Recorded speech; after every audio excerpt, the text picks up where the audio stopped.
That worked way better than... Oh my god, that worked so much better than,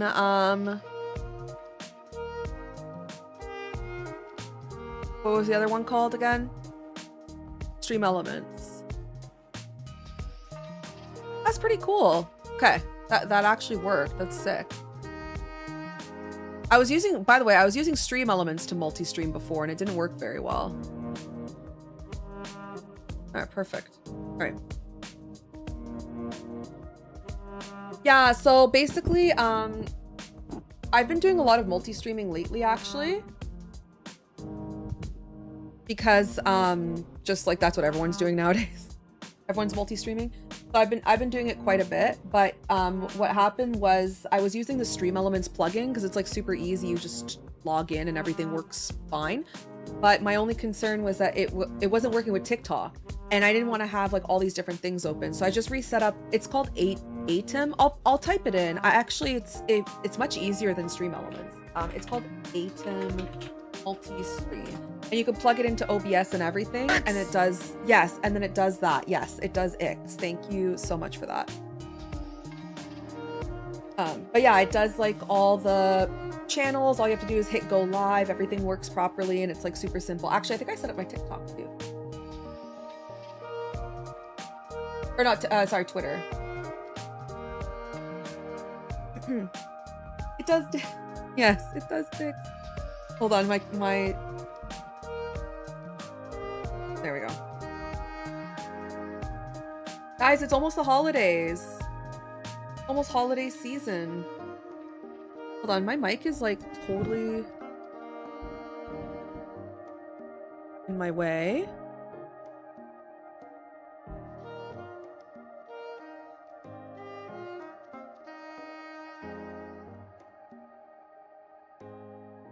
We're gonna just bring this back down to 700.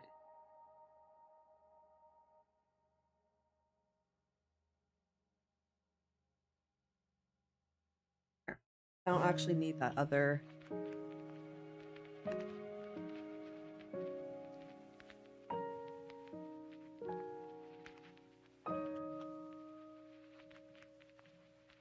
Happy baguette anniversary! Yay!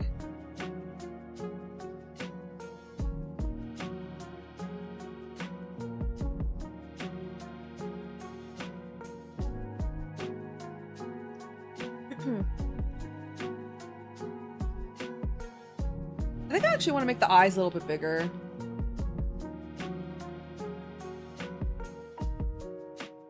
Yeah. My hands are really shaky today.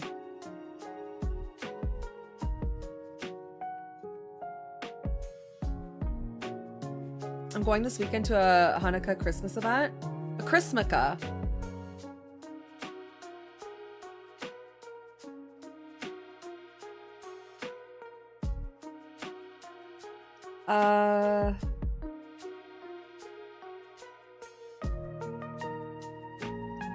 That's interesting. I didn't know they had like those kinds of events where you are, like where it was both religions.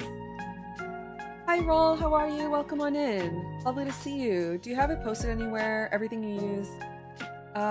Yes. Thank you, Majestic, for plugging it in. Yeah, that's all the stuff there. As well, you can also check out my Amazon storefront. If you, oh shoot, there you go. If you click on the US shoppers one, there's also a whole butt ton of accessories that you can get for your tablet and your lap or iPad that can also steer you in the right direction as well for like products and stuff. But yeah, that link there that Majestic posted, that's like everything I'm using.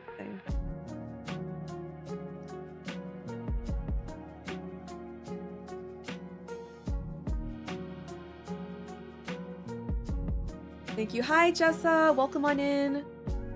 How are you doing? It's lovely to see you. I appreciate it, Raul. Thank you. Yeah. Does your daughter have a iPad or a tablet, or is this like possibly a holiday gift idea?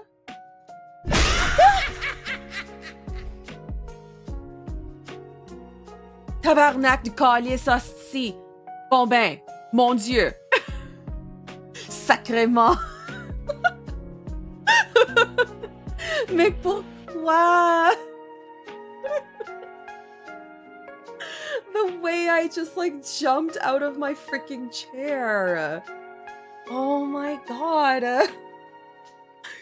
Unfair. Thank you. Oh my god. Hi Joe, welcome on in. It's lovely to see you. Did I say fuck? No, I swore in French. She has a regular iPad, but it's pretty old.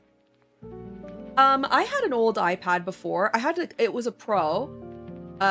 It was the iPad Pro, but it was like from 2017. It was very, very old. And it ran anyways, all the programs just fine. I liked it, but yeah, an upgrade's always nice if you have the funds to do so. I cannot believe the audacity. Like his mom, which is you. Franchement. Okay, what you just said was fresh. Freshement. Actually, I don't even know if freshement is a word. Is it?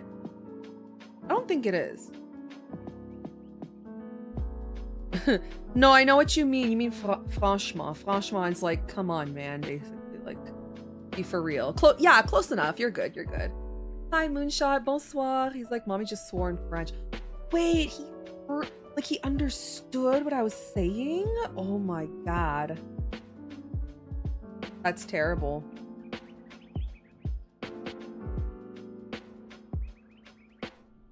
It's not a swear if I don't understand it. Yeah, it's just words. It's just words.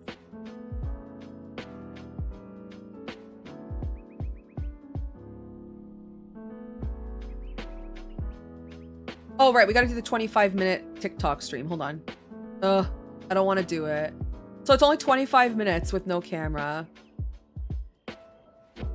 Okay, I'm gonna try it. Don't make fun of me. Okay, let's see. Add a topic. Guys, I'm using their new TikTok Studio like desktop app, okay? So I'm gonna walk you through it out loud because I'm an old lady like that. Oh my god, they have an art section! What? When did this happen? Wait a minute, they have an art section? Wait, they didn't have that on OBS. What?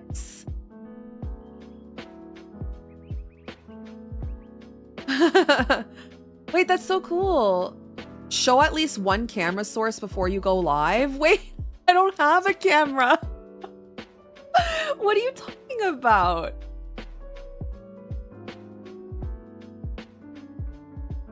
Oh, you know what? I can trick them. I can trick them. Apparently, they think that my Elgato capture card is a camera, so I can trick them. Oh, it worked. Okay, don't tell anybody. I'm cheating the system. You can now update your gaming topic art. Why does TikTok think the only people that go live are gamers? I know my name's Video Game Shay, but I don't do that. I did it. I did it. Scammer, I know. Hi, Zero. Welcome on in. It's lovely to see you.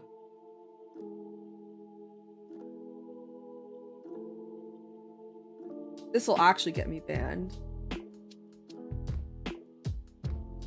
Okay, let's get him little teefies. That's kind of cute.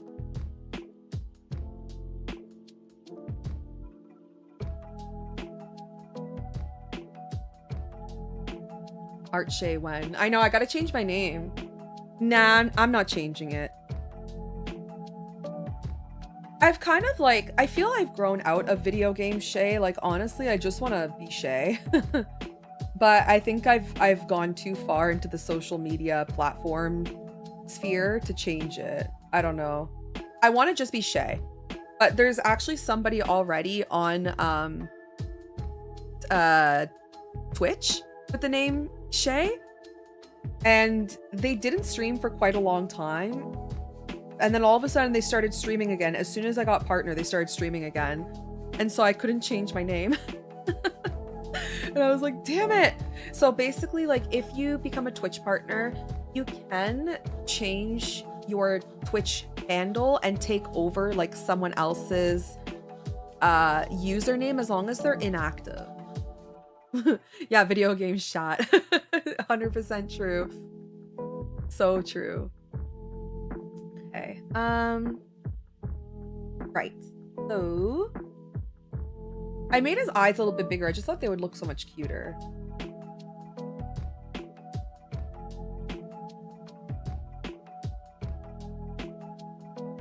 Hmm.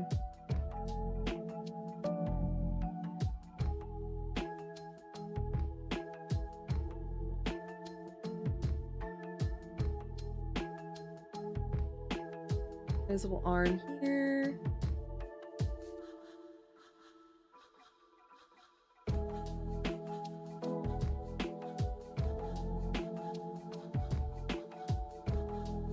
Actually, I feel like we should probably erase that part.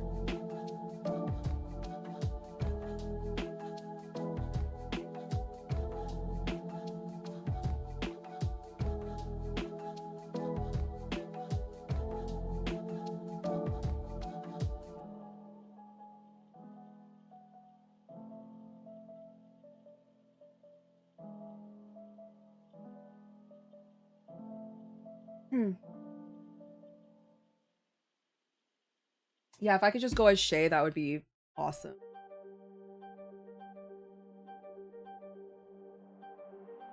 Or shot. Could you imagine? I've seen people getting like banned on Twitch. Like they'll post about it on Twitter because they got banned because their name was offensive. I don't think my name would ever get approved with that. I don't think.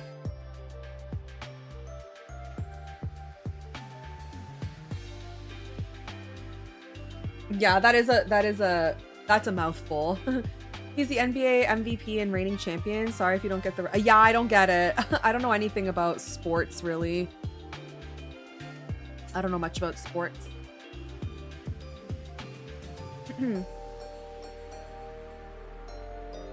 Not a sports girl. Okay, so that's the body basically done. That's the tail.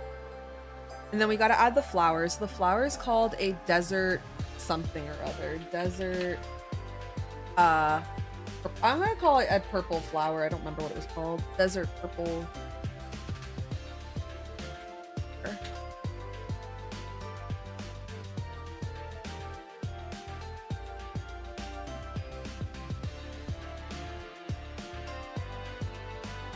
It's called a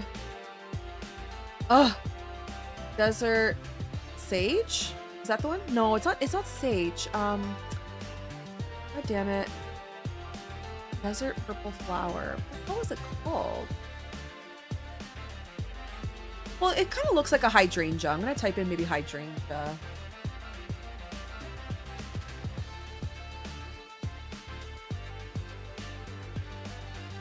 There. You think of him when you hear shit? Yeah, I don't know anything about. NBA is basketball. Yes, that I do know. He's Canadian. Wow. What team? Or like how old? He's older, right? I don't know if it's a rose, Jessa. It's like, you know what? Let me just go to my. I'll just go to the commission form. They did say which one it was in the commission form. I'll just go back there and see. Let's check here. I don't know the Canadians, yeah, that play. I mean, I don't really know anybody in pro sports. He's 27 years old in Oklahoma City. Yeah, I have no idea. I'm not a baseball girl. Well, I'm sorry, basketball. I'm not a basketball girl. I'm not a baseball girl. I want to say I'm not a sports girl. I don't really know any of their names. I just kind of watch our local teams and I leave it at that. Where was this commission? Okay, here.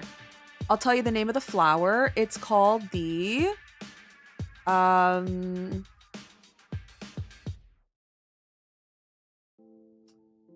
it's called a desert sand verbena. Okay. Desert. I knew it was a desert something. Desert sand verbena. Okay. There we go.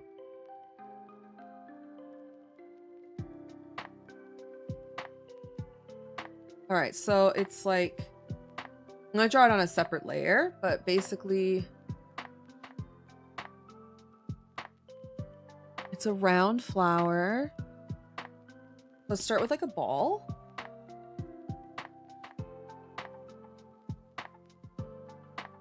And then we can draw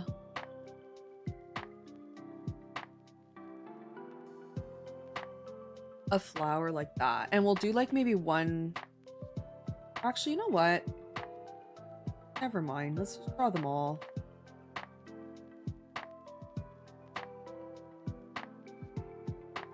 Oh. Okay, I know who Jonathan Osorio is because he plays on our team. Like, obviously, I know that stuff. You know? That I do know.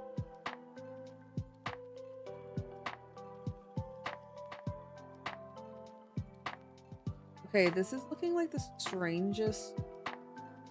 Ooh, you know what? I actually saw a tutorial on Pinterest. Hold on a second. Pinterest. They had a hydrangea style tutorial. Let me look this up. Maybe we'll do that tutorial. I don't want to have too much line work, to be honest. It looks like a hydrangea, so I'm just gonna go off of hydrangea. So if you type it on Pinterest, hydrangea.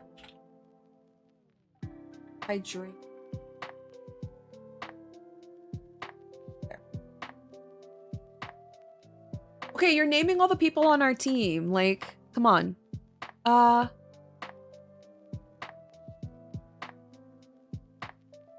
I'm looking at some tutorials. Okay, so basically this looks like a really good lesson. So how we start is we are going to start with a ball.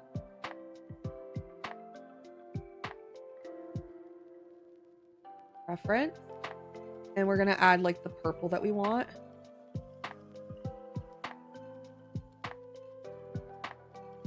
That. Okay. And then like we're gonna now delete this. And we're going to add like a lighter purple where we want the light source to be. And it's okay if it's like sloppy and messy looking. This better look good. Then we have the mid-tone, and then we'll take like a darker tone for the bottom.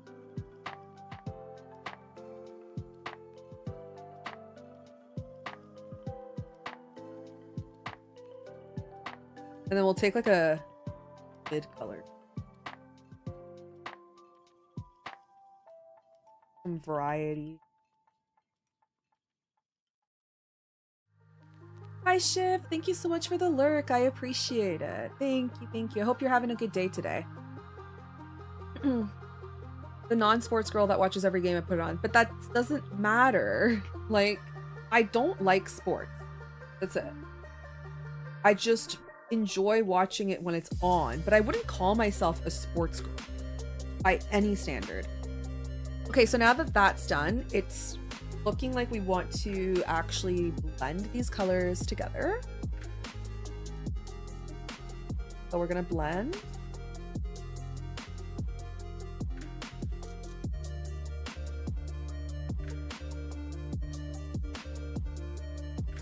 It looks so beautiful.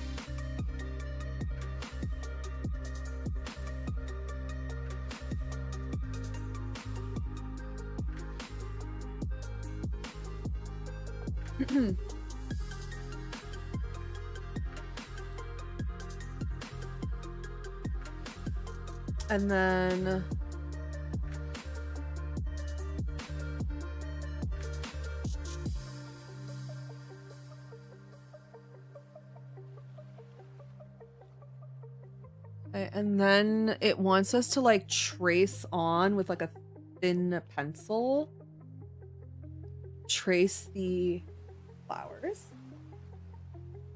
Thank you so much. I appreciate it. Yeah, today his fever was much higher, which isn't fantastic, but yeah, that part kind of stinky.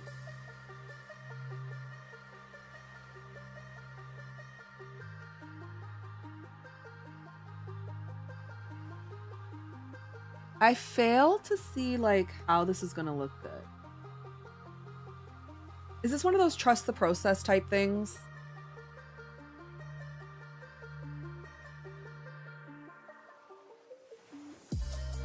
Okay, maybe if I knew how to draw a freaking flower to begin with, this wouldn't be so bad. Hey, Shiny Pudding, how are you? Welcome on in. Okay, no, hold on. We are going to... Okay, wait. No, I want to draw a different flower. Okay, so it's going to have like its little point.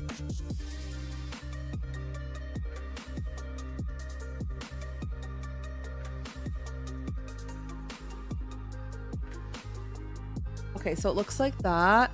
But I want to add like a white point like that. Actually, hold on. We gotta do this on a separate layer because I'm gonna be duplicating everything. Okay, we're trying again. We've got this. Don't worry. I have faith in us. 3 hours left to work. I shall be work lurking. Of course. Thank you for the work lurk. I appreciate it.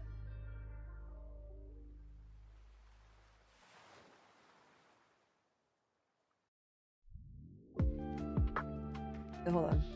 I know this is super annoying, but we're gonna draw it down here. This makes...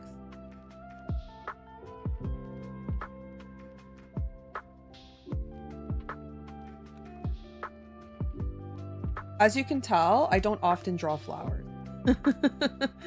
1, 2, 3, 4.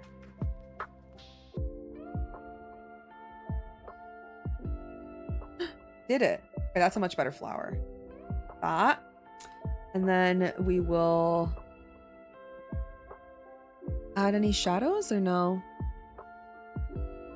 What's this say?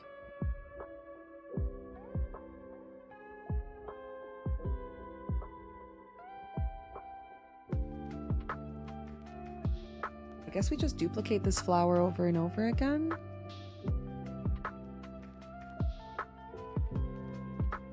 I'm at work too. I should probably start that. Nah.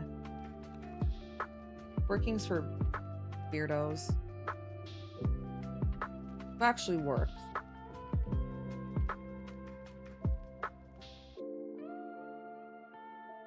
Silly.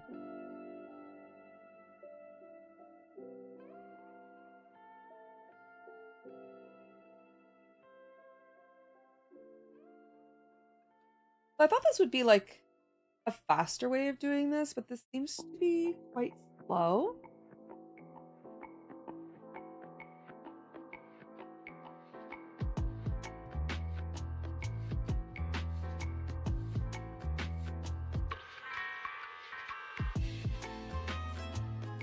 Okay, and then we can combine these. And then we can duplicate this. Oops.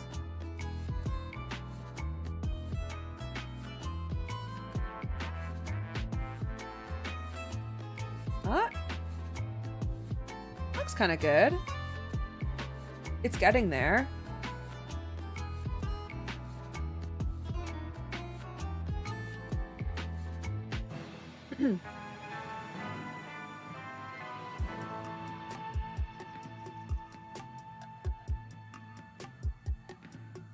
Maybe we'll move this one this way. Oh, there, it's working. Guys, it's working. I've never actually drawn like a hydrangea style thing before.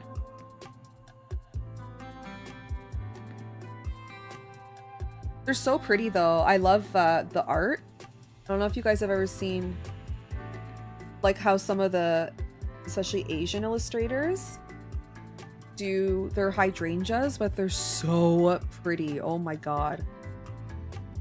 So pretty.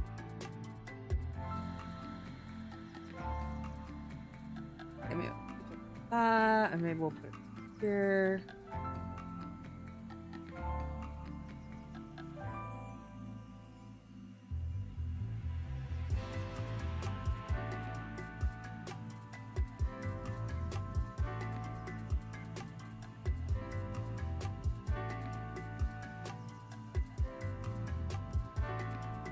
Then it reminds me of Donkey Kong music. It probably is. We're listening to video game lo-fi, I think. So yeah, that would check out.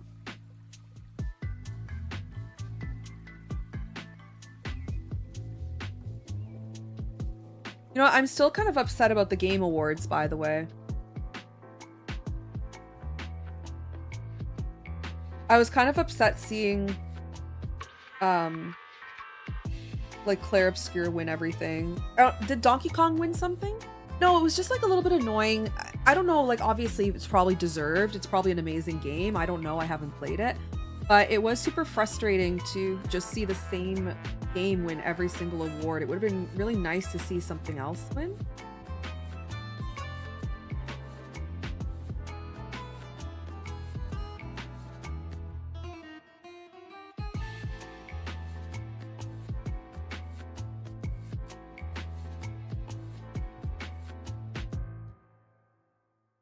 Okay, I'm happy. This is looking pretty good. And then we can go in and manually color like a bit of the petals.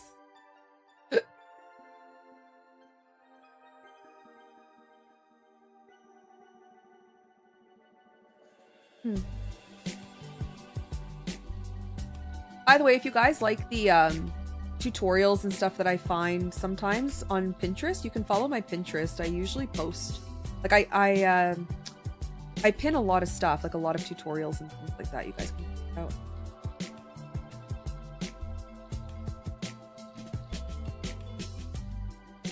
Okay, cool. So we're gonna go back down to this flower.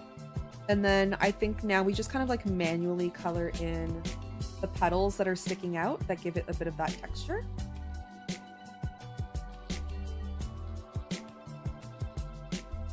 Claire Obscure is my favorite game that I've ever played. Oh, okay, really?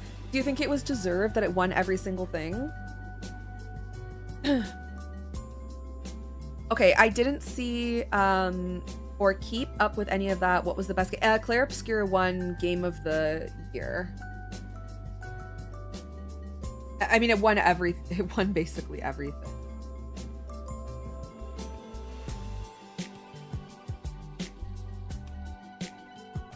I have yet to play it, but I definitely had FOMO.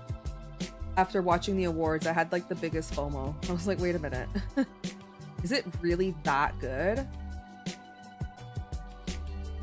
Shiny Pudding, have you played any of the other Game of the Years? Like, have you played God of War 2018? Have you played Red Dead Redemption, Grand Theft Auto? What won last year? Elden Ring, I think, won Game of the Year. Did you play any of those?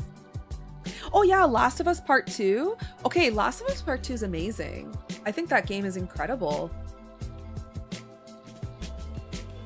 I think it's a great game. I've never played Elden Ring, so okay. So of the Game of the Year, let's just double check because there's quite a lot. The Game Awards Game of the Year history. Okay, let's see. I'll tell you which ones I've played for the Game of the Year. Okay, so Game of the Year, Dragon Age Inquisition I did not play.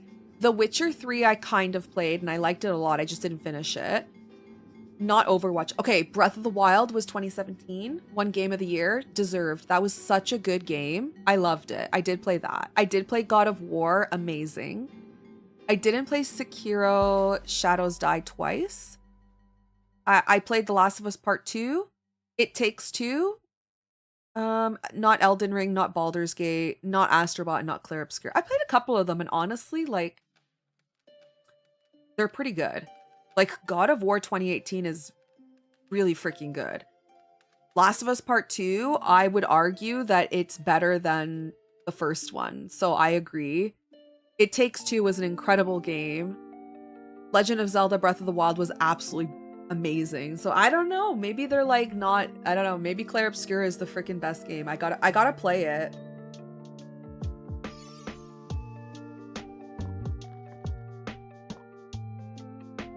Yeah. But it's weird because I feel like the Game of the Year shouldn't also be nominated in like the best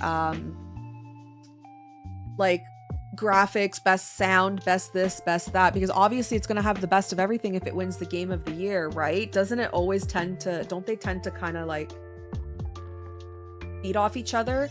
Like if you're the best game, you probably have the best audio design. If you're the best game, you probably have the best actors. If it's the best game, then you probably have the best this, right? Does that logic make any sense or not really?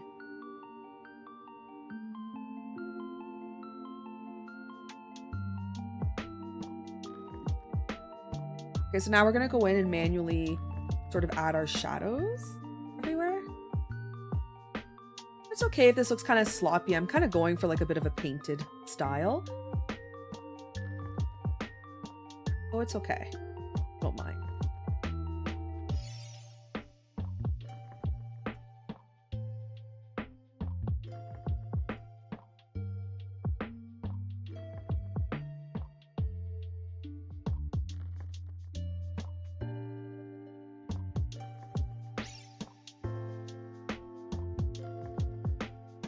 Okay, that looks so cute. And then we're going to go over it with a nice dark inking pen, and then that way it'll show up really nice as an emote.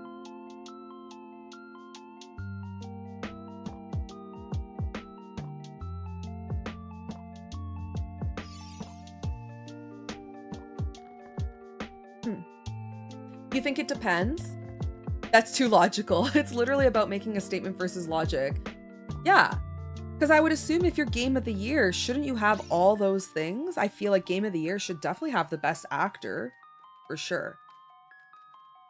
Because you can't be like, oh no, the acting like wasn't that great. Like game of the year, the reason why it's game of the year in my opinion is because it has like everything is so good. True. That's true, I guess.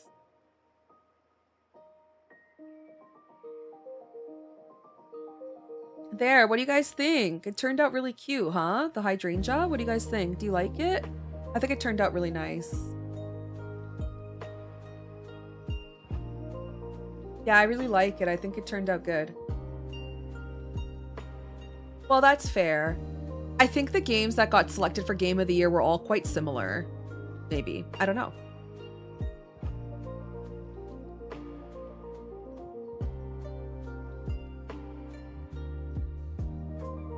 Okay, so one thing about this flower is it does tend to have a very like white middle part.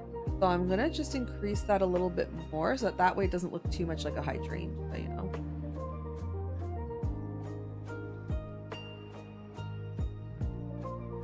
Ooh, I don't really like how that's looking.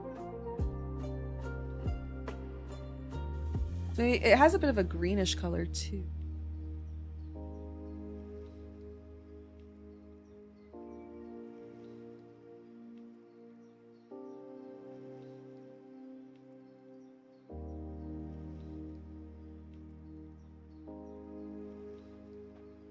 Yeah, it kind of looks like that.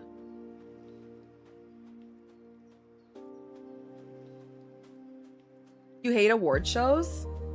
I don't really care much for the awards. I like the trailers. The trailers are the highlight for me.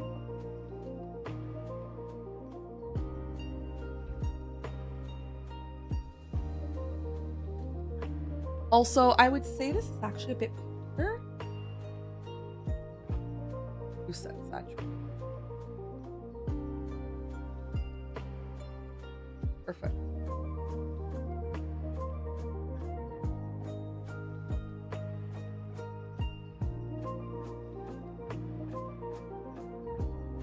Good. Really nice. Trailers this year were kind of mid. What did you think of the Tomb Raider trailer? Really? Oh my god, tough grab.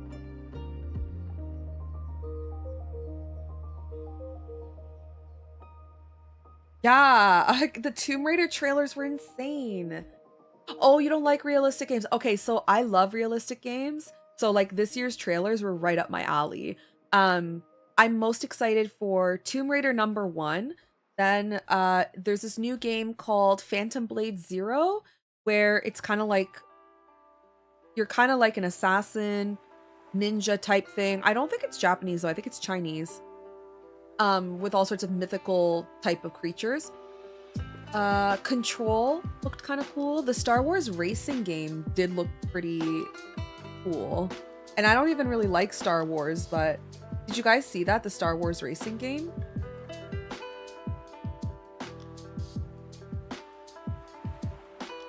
I would totally try that. Yeah. The Star Wars game looked cool too if you like Star Wars. It's just for me, I'm not a Star Wars fan. I mean, I don't mind Star Wars. I'm just not like a big Star Wars nerd. So I didn't really geek out as hard as some other people might have. Yeah. I do love the movies. I think the movies are fantastic. You know what? I think that if I were to try Star Wars, I think I would like it. Like the games. Because I love space and I like sci-fi and that kind of thing. There was a couple other really good games I was looking forward to, but I can't remember now. Oh, Resident Evil 9 looked really good. Did I save this red panda?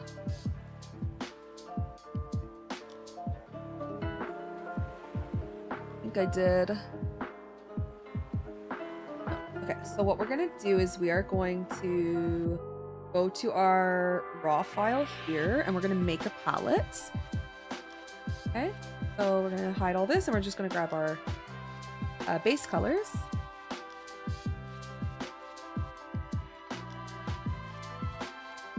We're gonna call this Red Panda here, and then it does have a bit of a gradient effect.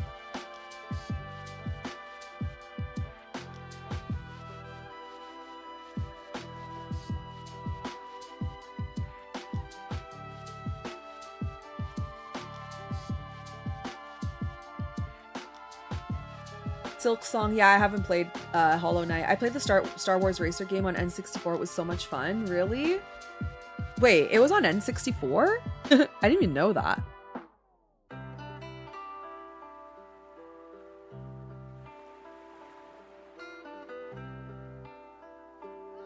All right, now we can go and we can color everything in.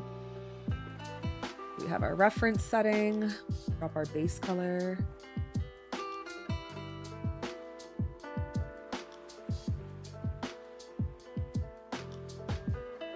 Those.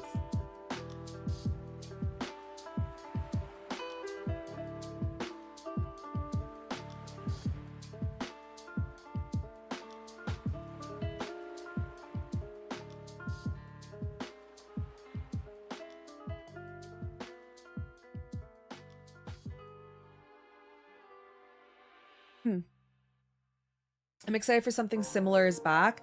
I actually like racing games. It's the weirdest thing. I used to love Forza. Did anybody ever play Forza back in the day? Or I don't even know if Forza is still doing stuff, but apparently there's a new Forza game coming out. I think the one I played was on Xbox. It was called Forza New Horizon. Let me check. Forza. Oh, Horizon. Oh, that's what it's called. Horizon. I want to say it was 4. On Xbox, no, it would be the Xbox 360. Forza 3? Any racing game fans? Oh my god, which one was on the Xbox 360? Ew, I played the original? Oh my god, I'm so old. I played the original Forza. I simply played Forza Horizon. I'm over here like maybe it was the 4th one. No, I played Forza Horizon, the first one. It was so much fun. So anyways, I think they're coming out with a new one. I think it's number 6 or something. Yeah. Forza's fun. Racing games are fun. So like a Star Wars one makes sense. Hi, Piotr? Welcome on in. Flex! 25 streams. Oh my goodness. Thank you. Thank you so much. How's your day going? I can't say your name. Piotr Gilly? Welcome on in. Sorry, your name's kind of hard to say. Sorry. Okay, red pandas look so weird without their markings. What color is a Rose, thank you. Thank you. Yeah, it took a long time to draw. Sort of. Oh my goodness, Ivy, 25 streams is crazy. Thank you so much. Red pandas. What color are their arms? Thank you, I appreciate it. Oh, they're black. I did not know that. See, I thought they were white. All right, guys, which panda is the best panda? The red panda or the black and white, the great panda? Which one?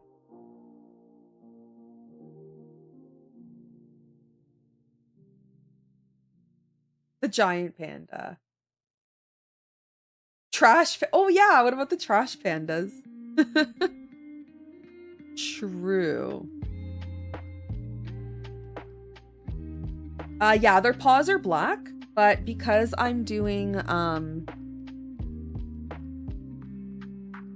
let me just hide this so I can color underneath. But because I'm doing an emote, I don't use black, so I'm actually using a shade of brown instead. I don't color with black for my emotes. Oh, wrong layer. Oh my god. Giant panda, trash panda. I got them all living under my deck. Oh my god, yes. We have so many raccoons here. I love them so much.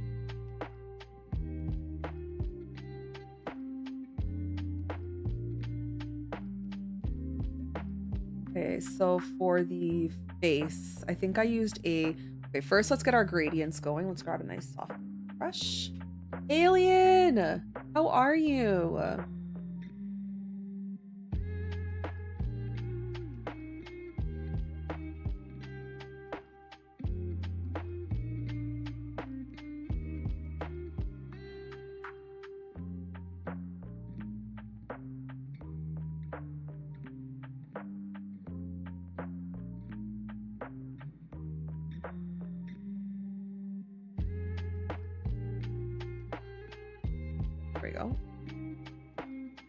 Hi, Alien. Alien, wait, I have a face card to show you. I worked so hard and I wanted to show you my face card. Are you ready? Look. Look at that. I want to show it to you because I know you've been practicing your humans and stuff, so I thought you would appreciate it. Yeah, do you like it? Honestly, best human so far. I think I'm finally settling into my human style because this one kind of looks like the Ponyo mom that I did recently. So I think that we're finally settling in to a style. You like it? Yay! Okay, got your stamp of approval. Because I know you've been studying your faces like crazy. Oh my god, shiny pudding! Wait, are you gonna be at the Ghibli market? You are, right? Yes, I've been literally going like fast as fuck boy yesterday to get this finished for the Ghibli market. Okay, so the background's not technically... Okay, this is the whole piece, right? But the background's not technically done. Because I wanted to do this like white, snowy... I just want it to be in a winter forest background, but I can't... I can't really vibe with this background. I feel like it's not... There's not enough contrast, I think, everywhere. Yeah, so I need to figure out what I want to do with the background. Maybe darken it a bit.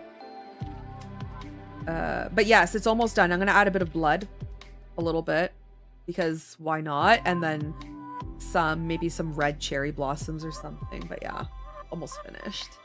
What booth? I don't know. I'm near the bathrooms. I think E3 or row E or something. I'm like off to the corner, like near the bathroom where the hallway to the bathroom is. Because I got off a wait list, so I didn't really get first dibs. I didn't get first dibs on anything. Where are you? Where's your booth?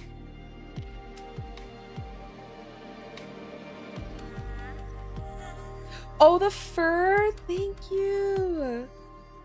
It took a while, honestly. Like the face and the fur took quite a bit.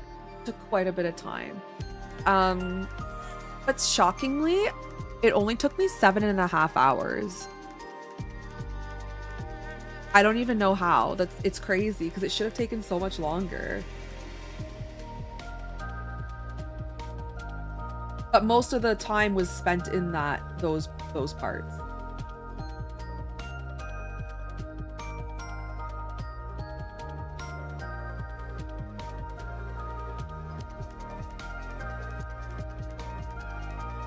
Okay, I'm just outside the main block, a bit closer to the main entrance. That's where I wanted to be. So when you come in, there was a corner on the floor map just underneath. That's where I wanted to be. She gave me 2 options, but I guess someone else took that one. Like someone else that got off the wait list. So unfortunately I didn't get it. But that's okay. I'm just happy to be there, to be honest. I'm just happy I'm going to be there. I love the Ghibli market. Guys, you have no idea. They actually take care of you there. They feed you. They water you. There's so many yummy snacks. It's the best market ever. Thank you, alien. You know, one day I want to be like up there with the splash artists. You know, the riot artists and stuff like that. That would be such a dream. That's kind of like what I'm trying to work towards. I don't know if you can tell the style, but that's definitely the style I'm going for. Their art is so beautiful. I love it so much. But I don't know if I'll ever get to that level. I think it's like semi-realism is kind of what I usually aim for with my art.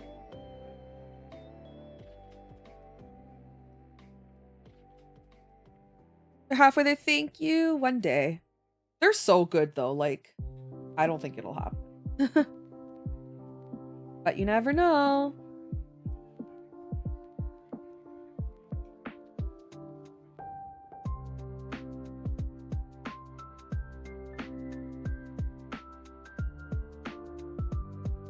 Yeah, Tyler can't go. He has to take care of all the kids, basically. Yeah. He has to take care of all the little ones. The jumping castle, you're gonna do it? That's funny. I don't think I will. I mean, to be honest, I can't. I don't have time because I'm by myself, so I usually don't leave my booth. It looks fun though. For was it Anime Fiesta or whatever it was called? I was near the bouncy castle. And I kept seeing the cat bus go by me all the time. Like every time I sat there, the cat bus kept driving by. It was so funny watching everybody. And people didn't know how to use it. And so when they tried to back up, they were like backing up. Okay, for people that don't know, the market organizer for the Ghibli event, she also does like little pop-ups at all these other conventions in Toronto. Like she'll book a booth, she'll do a pop-up. And so she has like this giant Studio Ghibli bouncy castle. It's huge. It's like a theme park, basically. It's massive. And then she also has, you know when you go to the mall and they have those little kid like wagons that you put a coin in and it's like usually a giraffe or a lion and it's like a little moped type thing. You know what I'm talking about? You put a coin. Anyway, she has one of those, and she designed it to look like the cat bus from Studio Ghibli. But the way people don't know how to use it is hilarious. Like, and I got to witness this because I was near where you rent it, and I was basically facing a wall, so it was a long aisle down. So all my view was people on this stupid thing. And the amount of people that didn't know how to use it, they would keep crashing into the garbage can or like just like it was funny. It was so entertaining. It was so entertaining. It was like my highlight of the show. This is watching people struggle. I think she has like a waiver you have to sign before she lets you use it or something.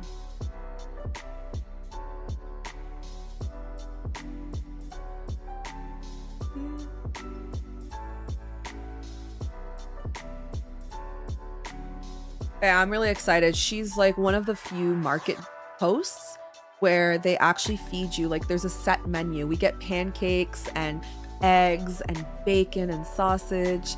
And then we get a ramen station where we can make ramen for lunch. We get dinner. Like, bro, she goes so hard for her artists. It's crazy. What noise do they make? I don't know. Hi, Zaina. Welcome on in. Something like that.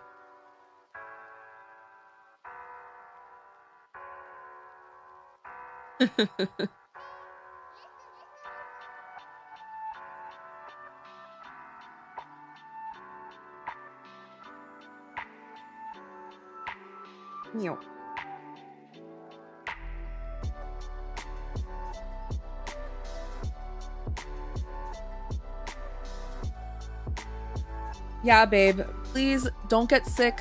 We can't afford you being sick. You need to stay healthy. If you get sick, we're all screwed.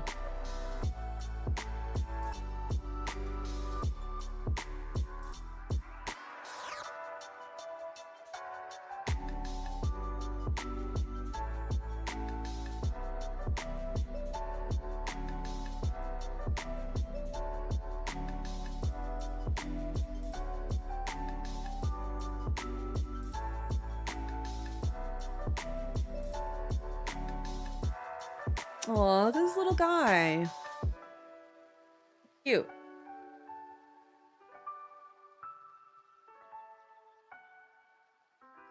That's my fear too. Oh my god, my manager was in and she was super sick. So you left me with the sick kid because no, just don't like sit too close to him. My poor son. No, but like maybe just don't like be right beside him. Maybe be like a couple feet away kind of thing. So our son, Shiny Pudding, our son has a fever. He's not feeling very well, actually. He's okay. Thankfully, like the fever went down with Tylenol. So usually when that happens, I know it's nothing too crazy. But he has a fever and he had a fever yesterday and today it's been much worse, like almost 39 degrees. So that's pretty hot.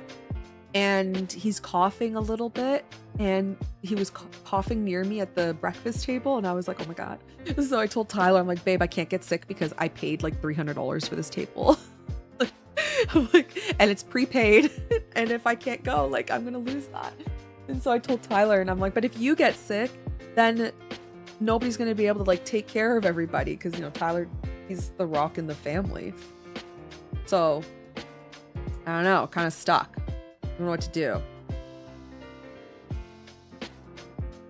So I'm kind of like isolated down here a little bit, but eventually I'm gonna have to go upstairs.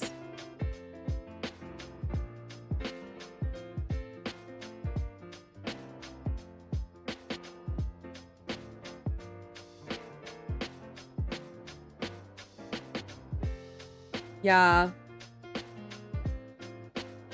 I mean, if I have just a cold, I'll just wear a mask. It's not a big deal. But if I'm sick, like I can't go. I'll have to figure something out. Hopefully I'm okay. We'll see.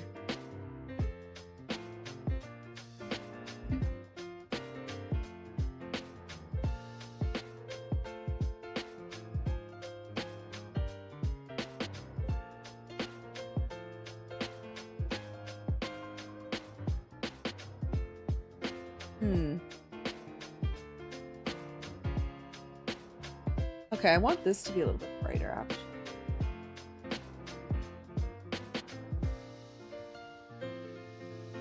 Better.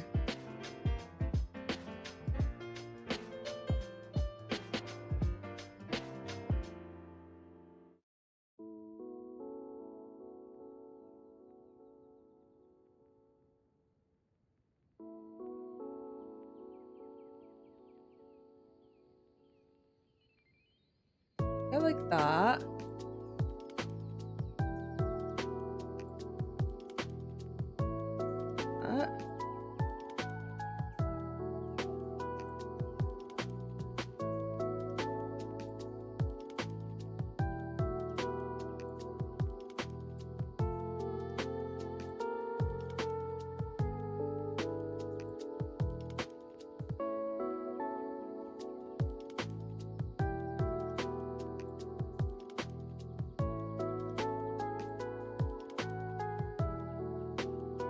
I wonder why they swapped the artist alley. Yeah, I don't know. It's really weird. I personally don't like it.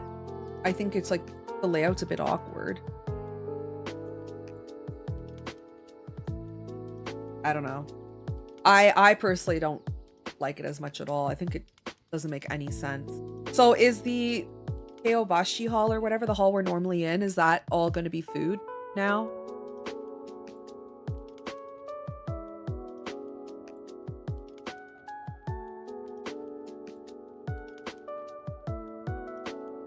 Yeah, I'm not a fan, but we'll see. I mean, obviously she knows what she's doing. I'm sure. I hope I hope it'll be busy, obviously, but we'll see. I don't know. Doesn't that seem like a really big haul to post all that food? No, I don't know.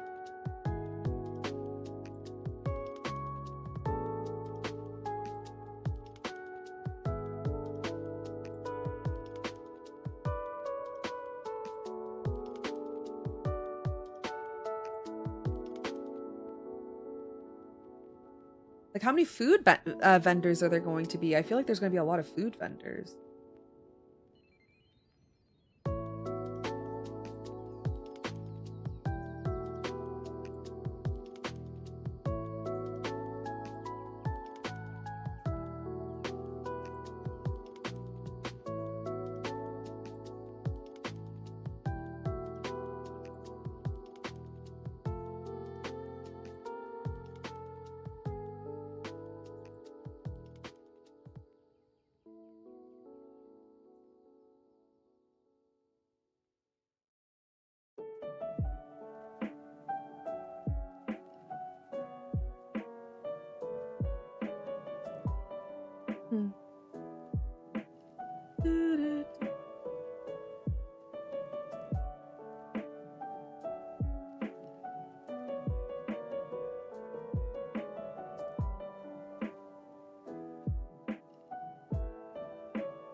Cute.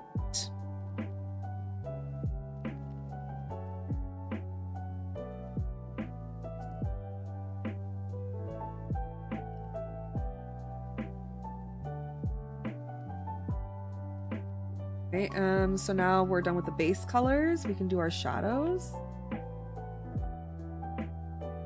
feel like I want this flower to be way bigger.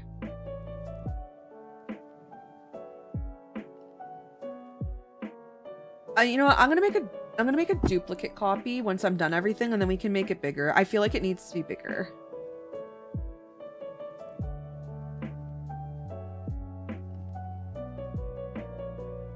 Getting closer to the Shingle cosplay. Are we there? We're at 40 something. I don't know. I don't know if we'll hit it. I don't know if we'll get our sub goal this month.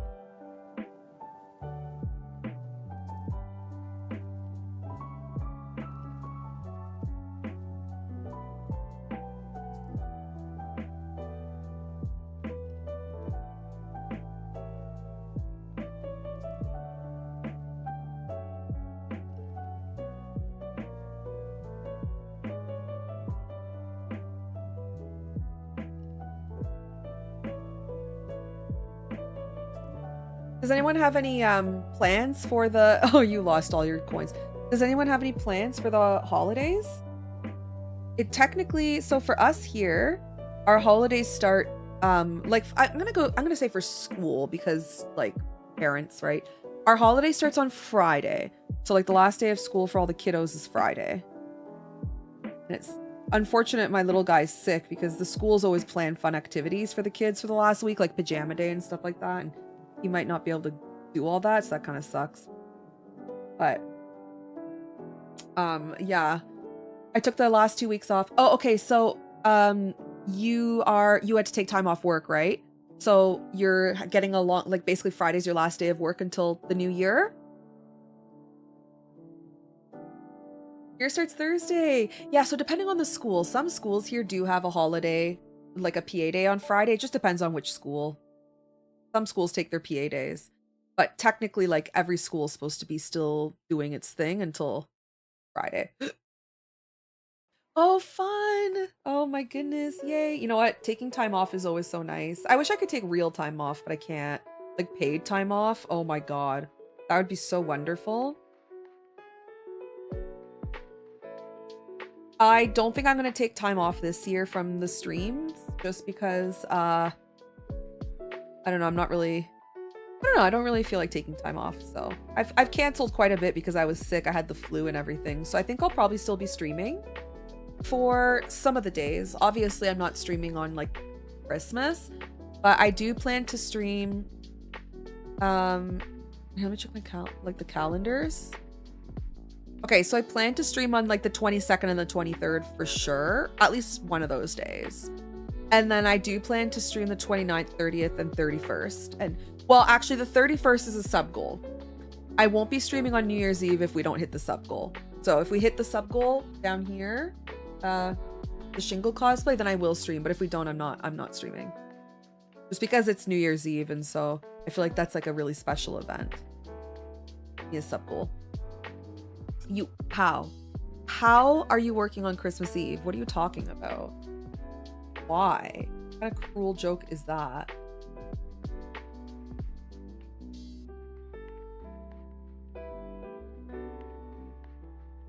On Christmas Eve? That doesn't make any sense. Are you like freaking the guy, the publisher from Elf? He worked on Christmas Eve.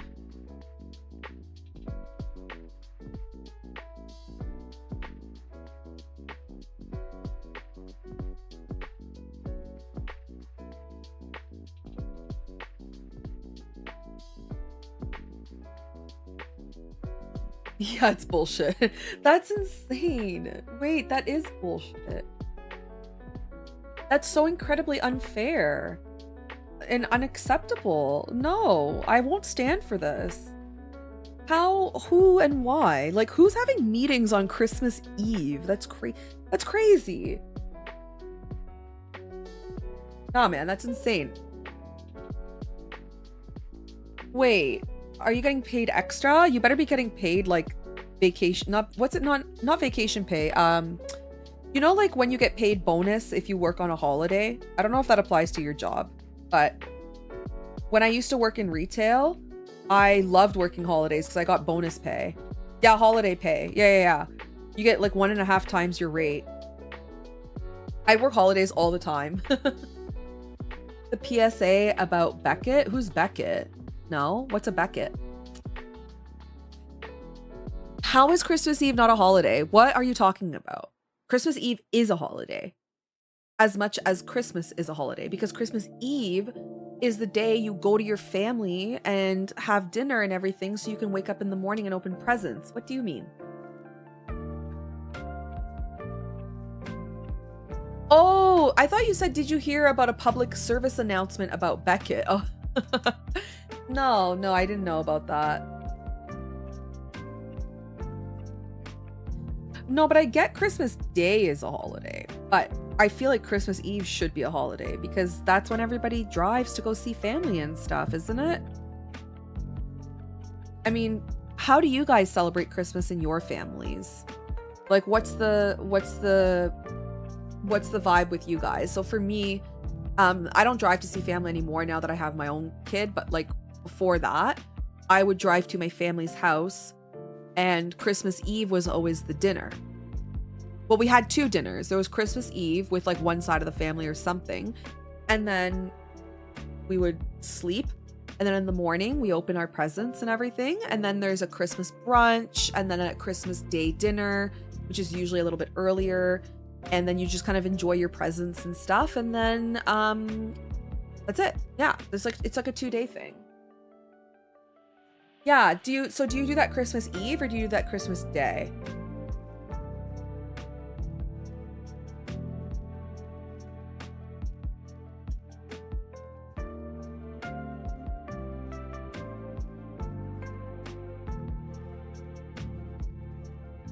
Yeah, so for my family, how it is now, our family of 5, so just me, Tyler, and the kiddos, we do Christmas Eve. So we celebrate Christmas Eve, we do crafts, we watch Christmas movies, we do a huge like roast, and then we go to bed, and then in the morning, first thing in the morning, we open all the gifts for the little ones and everything, and then the kids enjoy their presents, and then Tyler and I just kind of chill. We have brunch, and then we have another Christmas dinner, or sometimes we go to someone's house as well. Like a family friend or something, we'll go for Christmas Day. Or Christmas Eve, like, I don't know, we kind of swap them around, but we usually go to someone's house one of the days. But for us, like, technically Christmas is 2 days. That's how I see it. Like 24th and 25th, I'm not working. Like, those are my times off. I'm not recording bullshit. I'm not doing commissions. Like, no. I'm doing nothing. Except eating a lot and drinking a lot. That's it. These are the plans. Getting right drunk. Christmas at Shay's. Yeah, what kind of Christmas dinner do you guys do? We don't do turkey in my household. We never did. We always did a roast. Or ham. So we do a... Okay, we go a little all out though. We're a little bougie. We do a prime rib. It's very expensive. It didn't used to be very expensive, but it has since gotten quite expensive. Like the prime rib's going to be probably over $100. I don't know how we're going to survive that. Ham. I love Christmas ham. Mashed potatoes and southern spicy corn. I love that. That sounds awesome. Yeah, we do mashed potatoes as well. So we do a prime rib with mashed potatoes, steamed green beans, and Yorkshire puddings with gravy.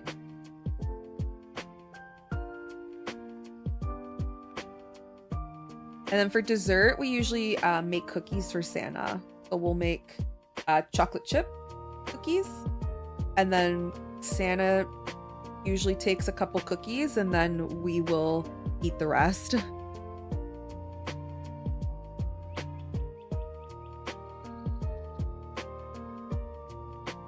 Oh, you make an apple pie. Ooh, I love apple pie. I mean, I love pie.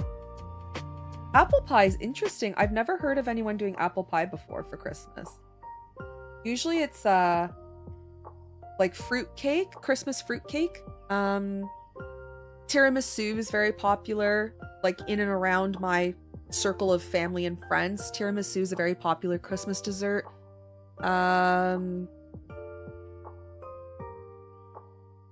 What else? And cookies. Yeah, cookies are so popular. So un-American. What? Tiramisu is not American? Is apple pie like super American? Is it?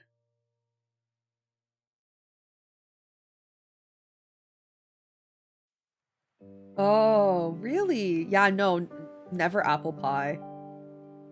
I don't know, like, I'm trying to think what I had with my mom, like, when I was younger. Yeah, usually it would be like an assortment of desserts. Cookies, little cakes, like little brownies. Tiramisu was always very popular.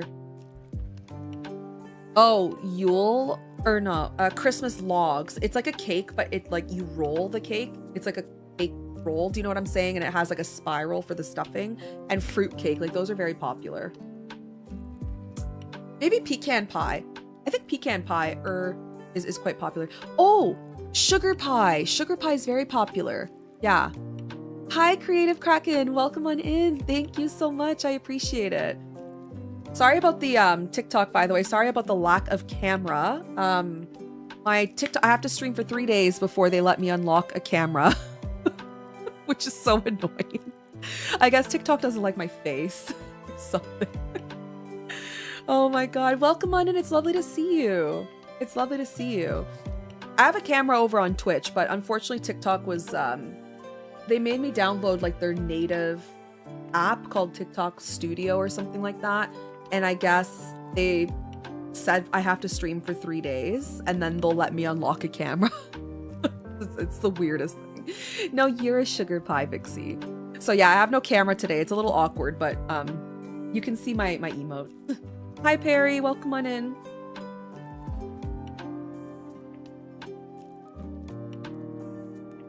But anyway, sugar pie is, oh. The hell?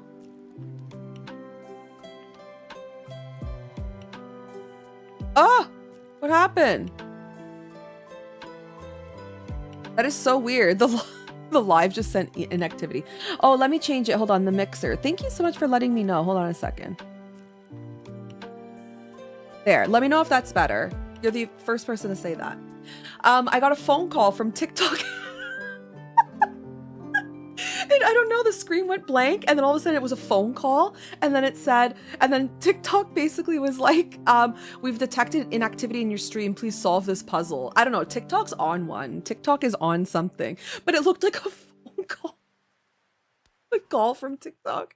I'm actually dying right now. Anyways, Kraken, let me know if that's better. Thank you for letting me know, by the way. I appreciate that. Thank you so much, because yeah, I can't hear what the sound is on TikTok, sadly. Okay, this emote is basically done. We just got to do our finishing, like, line work touches, but I think it looks super cute. Let's color in our line work. But how's your day going, Creative Kraken? I hope you're having a good day today. Hopefully you're having a good Tuesday. Harry, I hope you had a good weekend as well. Welcome on in.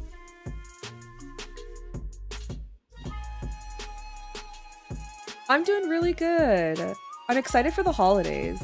Holidays are coming up soon, and I'm excited to feast and drink and be merry.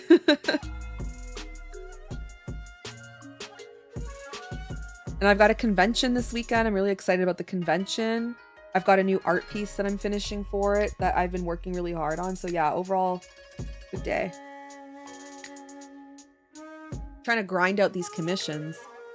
Oh, you're gonna have chili for dinner, Vixie. Oh, let's go. I don't know what I'm having for dinner. I haven't decided that yet. I love chili. Do you put cocoa in your chili though, Vixie? So I learned this secret recipe from Pinterest. There was someone who had all these awards for having like amazing chili, and apparently, what? You don't? Okay, apparently if you put cocoa, like cocoa powder in your chili, just like a tablespoon, it makes it taste amazing. You should try it. It's actually pretty good. There we go. Okay, guys, I think the emote's done. Let's take a look at it small. Oh, look how cute it is. Oh my goodness, I love it so much. I think it turned out super adorable.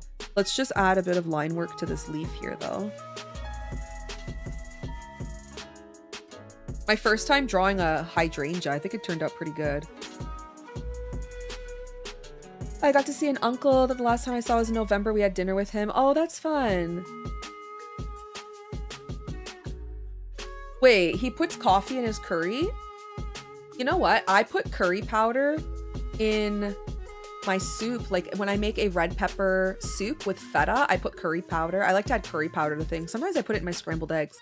Oh, the reference window? Yeah, so if you actually click on the cog here, like the, sorry, not cog, the wrench icon, you'll see it right beside gallery, like right under where it says follow on socials. You just highlight this little reference window right here. But if you want, I will post a link for you guys over on TikTok. I have a tutorial where you can watch this all. Hold on a second. I'm going to get it for you, where I teach you guys all this stuff, and you can watch it and pause it in your own time. And it's a good tutorial. I promise you'll like it. Let me just, I'll post it. 1 second. Yeah, I like curry powder. It's so good. I like curry. We had curry yesterday for dinner. Okay, hold on. Copy. Okay, hopefully this, you guys can click on this. That work? Yeah, there you go. So that's one of my more advanced tutorials. You can watch that one, or you can watch the original one. But if you go to that YouTube channel, I've got some tutorials there, and then literally like step by step, you can watch everything. Yeah.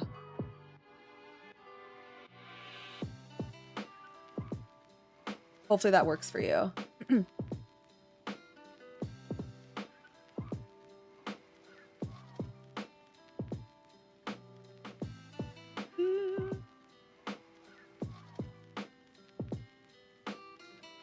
Yeah, let me know if the link worked. Hopefully it did. Okay, so this is finished. Yes? Yes. Oh, right. We're going to add this. And then let's move on to the next emote.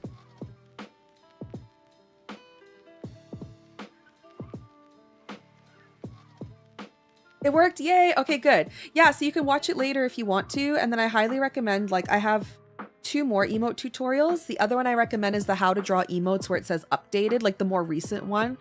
The one that has like a bunch of views that's on my channel, that one's good, but it's outdated. So I would suggest you watch the other one. Okay, this guy's done. Whoop, whoop. So that's one commission finished, and now we can work on our next set of emote, which are oh my god, let's work on this one. Let's work on this wobbly cat. Yes. Or work on this little goofball. Hey Jay, it's lovely to see you. Welcome on in.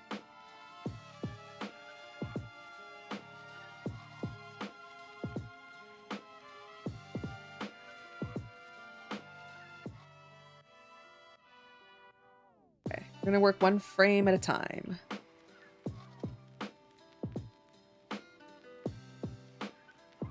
Yeah, so this one's an animated emote of someone's like mascot, their channel mascot, and it's going to do that wobble dance. So this one's going to take a bit of time, but I think we can finish this one today. I think we can.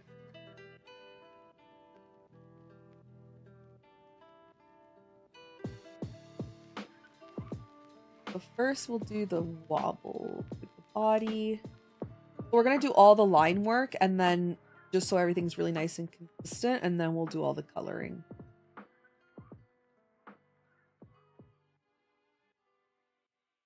Detroit Become Human was so cool. Thank you for watching. I appreciate it. What brushes do you use for your emotes?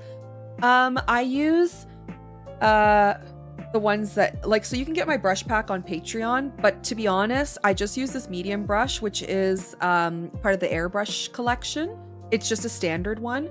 And then I use this inking pen, which is a variation of the studio pen, but I have updated it so it's a little bit better. This you can get on Patreon, but you can just use the standard ones as well. That's it. I literally just use those two brushes. Yes. Okay.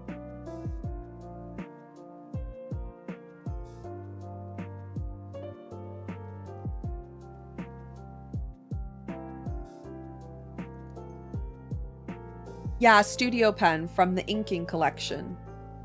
These are all default brushes that I use for my emotes. I don't use anything fancy. My studio pen that I made myself, it's just a little bit different than the one that you have by default, but I'm sure you can do a couple minor adjustments and then it'll work the way you like it to.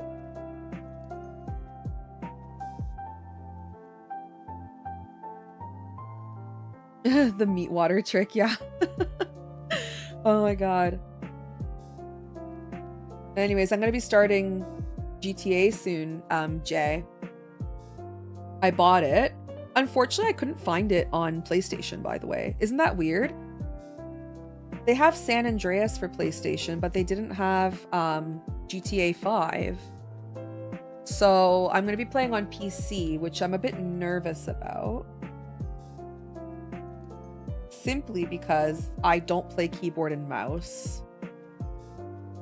So I'm a bit nervous about how the controller support will be. I'm gonna be playing 4, I think. Only because San Andreas is the same map as GTA 5, is it not? Like, isn't GTA 5 based on San Andreas?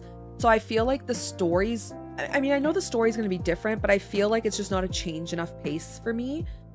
And then GTA 4, I know, is based off New York, and it's like totally new set of characters as well. Thank you for liking the live, by the way. I appreciate it. Thank you. So I'm going to try something new just to keep my brain fresh, you know?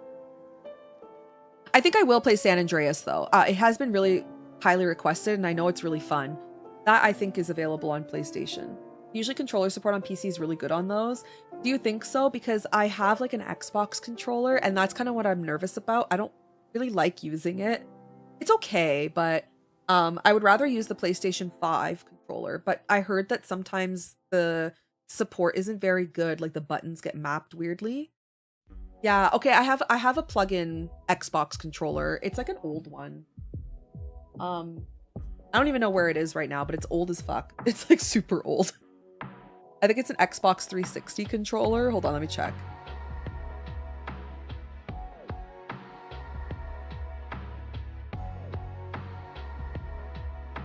Oh, wait, they look the same.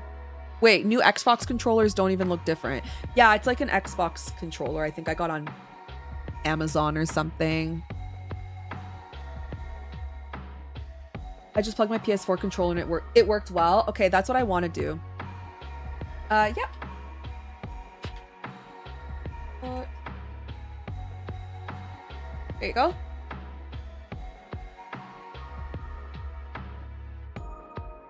Yeah, Twitch, for those of you watching on TikTok, Twitch does have my camera. TikTok won't let me use the camera for some reason. They don't like me. Yeah, I think I'll try the PS5 controller, and if it doesn't work, then I'll just, whatever. I'll just use the Xbox one.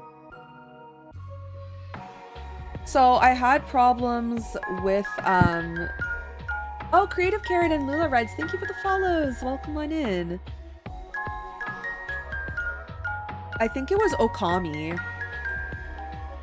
No, it wasn't Okami. Oh my god, there was a PC game I was playing, and it was just like the controller didn't, I guess like the on-screen pop-ups basically didn't show the corresponding PlayStation button.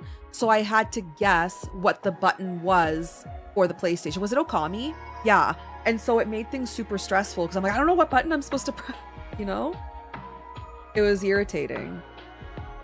Anyways, whatever. I'll try GTA 4 with the controller, but I did buy it, so it's ready to go.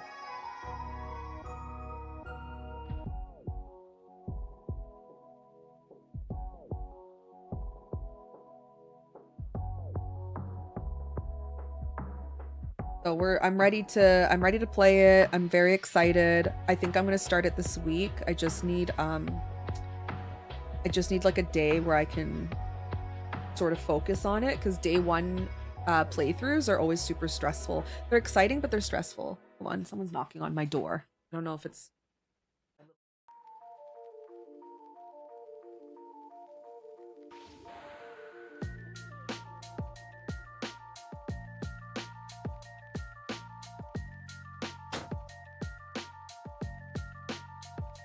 He wants lunch now, he said.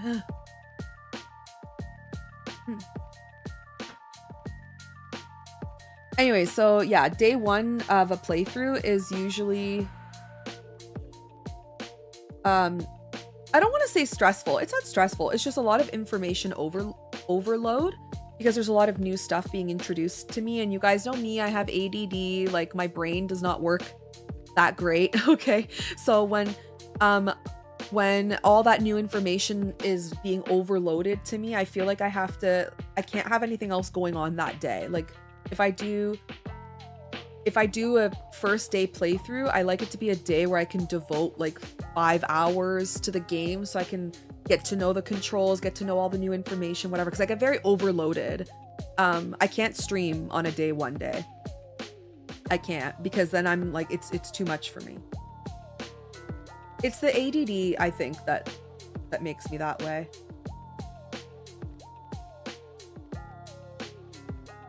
Essentially, like, it's really exciting, Yona. I love new playthrough day. I love it. I love it so much. It's my favorite day. I love starting new games. But the problem is, like, it's just all that extra information, and I feel sometimes I have had a couple comments on YouTube where people kind of criticize the fact that I read the on-screen instructions. I'm like, okay, I gotta press A to do this. And I have to explain to people I do that because if I don't say it out loud, I will not remember. It's just part of the way my brain works. And so I feel sometimes a little bit stressed because I'm like, okay, I gotta remember all this stuff, or else I'm gonna have people in the YouTube comments like, oh, I can't believe you're not playing it right. Like that kind of thing. So it doesn't take the joy away at all. I love new game day, but it just does make it a teensy bit stressful because I feel like I need to perform, you know? Because first, okay, listen, I'll be honest with you guys. The first day I play a game is always so bad. I'm just gonna throw it out there. Like, it's shit. I mess up so many things. I get a lot of stuff wrong. I do all the wrong things, but it's funny because I'm trying to like get to know what I'm doing, right? And so I always tell people, I'm like, I've been playing the game for an hour, bro, have pity on me, please. Like, I just learned all the instructions. Come on. You know? So, yeah, I think that there's just that little bit of stress. And so it makes it that I don't want to have like, okay, I got to do the new game. I got to be super hype. I got to like understand the instructions. Then I got to stream. Then I got to do this. So yeah. Sorry, I went on a tangent. I'm sorry.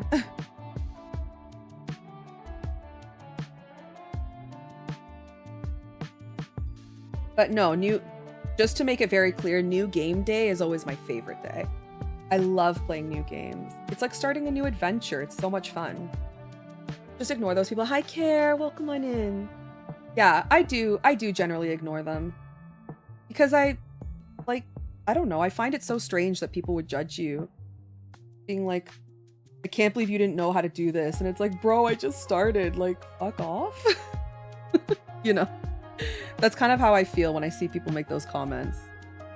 I've never made a disclaimer that I'm a pro gamer, ever. Anywhere on my channel has it ever said, like, pro gamer.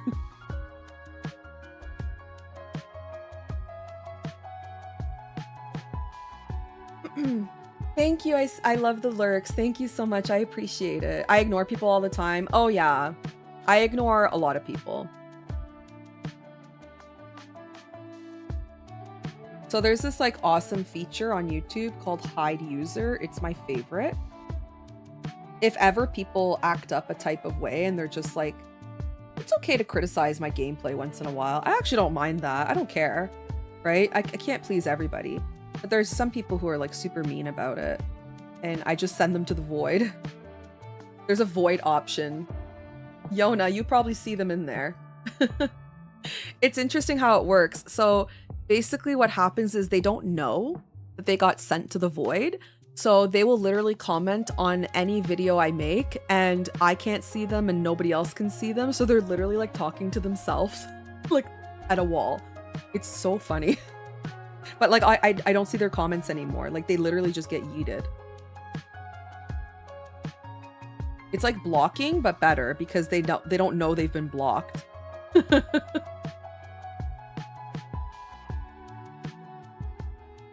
Yeah. But I don't mind. Honestly, I don't mind. I complain about it sometimes, but it's part of being on YouTube. I never expected, it to be all rainbows and roses.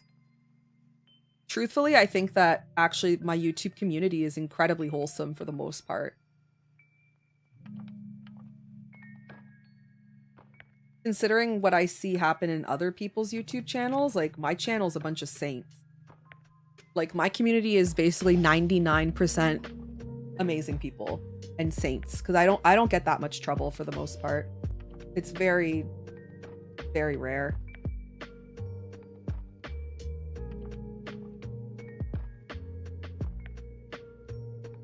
Haters gonna hate, yep.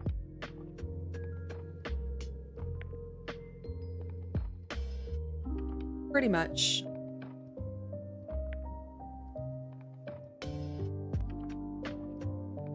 Yeah, I think as long as you understand that you can't make everybody happy on the internet, and not even the internet, but even in real life, you're gonna have a good time on the internet. If you try to spend all your time pleasing every single person that comes across your content, you're gonna have a bad time on the internet. These are Shay's words of wisdom. Final words of wisdom for 2025. But it's true, like...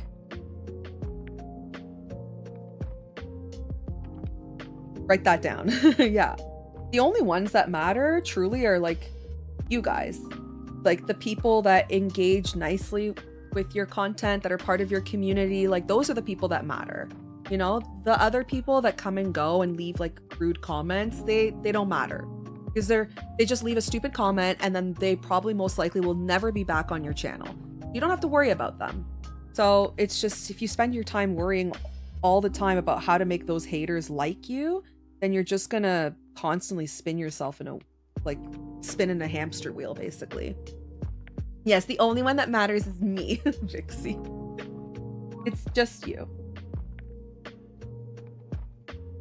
But it's true. And the sooner you realize that, and that doesn't go for content creators either. I think that goes for everybody on the internet.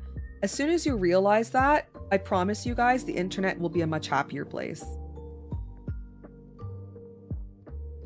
Because then when people behave like toddlers, you kind of just let it roll off your shoulder, right? That's basically what they're being, as toddlers.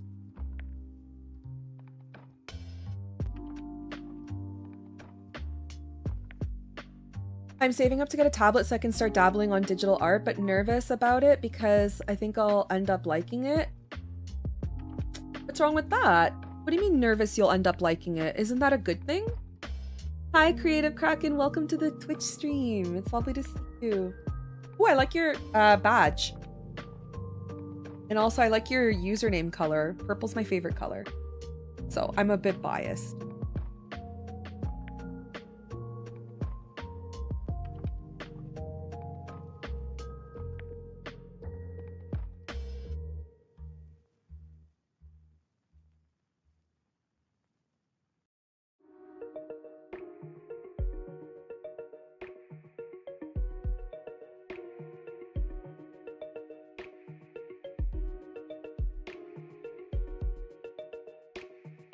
That's okay. That's how I feel about playing MMOs too. Shiny Pudding. I feel that so hard. Yes. I've always wanted to play Disney Dreamlight Valley and Palia, but I'm nervous that I'm gonna love it so much that I will not work anymore. I won't do my commissions. I won't stream. I won't whatever. I'm just gonna be like no-lifing on these games. So I specifically don't play MMOs because I already know where it's gonna go. Yeah, another reason to get the DLC. Okay, Vixie, yeah. No. If there's like a Mega Ninetales or a Mega Arcanine, don't tell me because I haven't seen that yet. I'll cry. No. What I mean is I'm nervous about starting it because I haven't drawn in forever and I know I won't do well at first, but I think I'll end up liking it. But that's good. And you won't do well at first. I'm just going to be so real with you. Your first digital drawing is probably going to look like shit. I'm being honest because no one told me that. And so as someone who did traditional art, and my traditional art, for me, I liked it. I thought it was good. Okay, like whatever. I was happy with myself. I went to go do digital art and it was so bad. And I was so upset and I decided to not draw for 4 years because I was so discouraged. So I'm telling you because I care about you, Care. And I don't want you to make the same mistake I did. I lost 4 years of progress that I could have been drawing. So don't be discouraged. Your first digital art will probably look so bad. Just keep practicing. I promise it'll look good. No one's first digital art looks good because drawing on tablet, like drawing on glass, is so different than drawing on paper. They're like not even the same stratosphere. Oh, it's an outfit. Okay, yeah, tell me. I'm just being real with you. Yeah, I'm just being so real. Just expect it to look bad. My first pieces were terrible.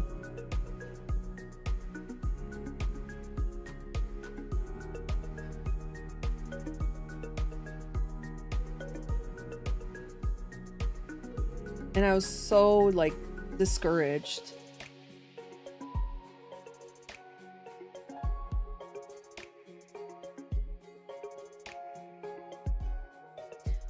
Digital is very different from it. Yeah, you can get just, oh my god, I love her outfit. It's so cute. You like his face? It's both evil and cute. Actually, I'm glad you said that because that's pretty much what it is. It's kind of like a little demon cat thing with antlers, but it's like a bit devilish looking.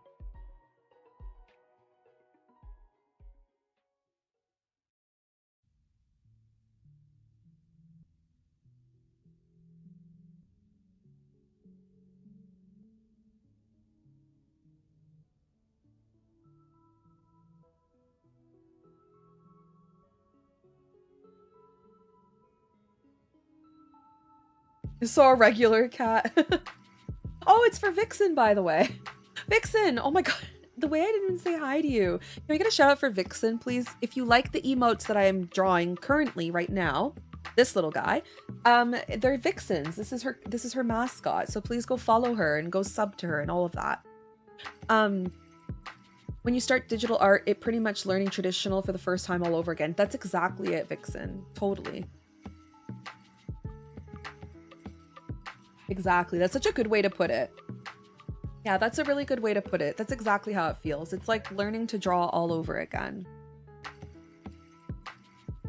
But the good news is the fundamentals are still there. You know, if you know how to study form, if you know how to study light and shadow and color theory and all of that, like that translates. It's literally just the technical aspect of drawing that is the part that doesn't translate well. But you already have a head start if you are familiar with basic art principles.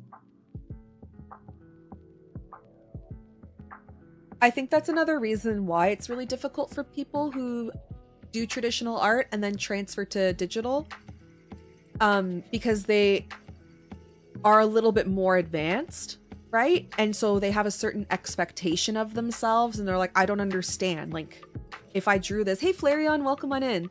If I drew this on my sketch pad, like this would look so much better. I don't understand why it's not looking good.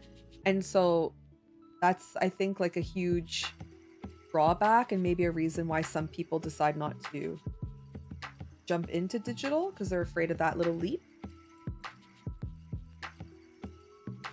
Yeah, so Procreate has a lot of really good brushes. So does Clip Studio Paint, but you can do oil paintings and you can do under paintings like how you would for oil, and then the brushes can kind of interact the same way. So you could still carry on and do like an oil painting, but make it digital. You get lots of really cool texturized brushes. So as long as you know the basics of that craft, you'll be able to, you'll get the hang of it. It'll just take a few rough drawings. That's it.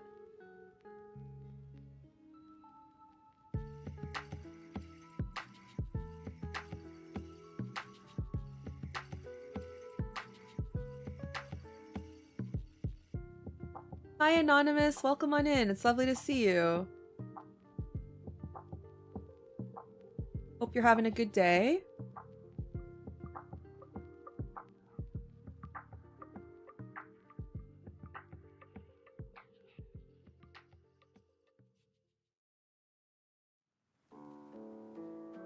I think that eye's a bit big.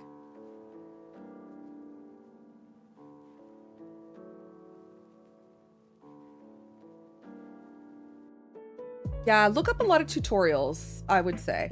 YouTube tutorials on your program specifically. So I don't know which tablet you're planning on getting, but whichever program you do get, there's so many tutorials like how to get started, how to do this, how to do that. Watch a lot of those and then honestly just have fun, experiment with the brushes and stuff.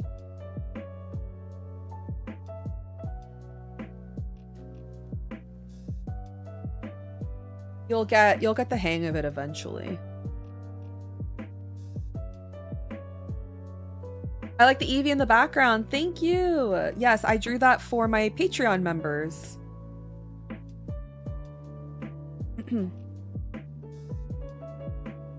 For this month, I'm moving through all the different evolutions. I'll give you a little tour. I'm working on all the different Eevees for a poster. So this is like the normal type poster. So it has Eevee with all the normal type Pokemon. And then we did the Vaporeon one.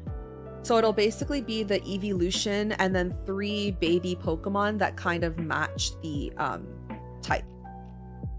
And then we did Sylveon.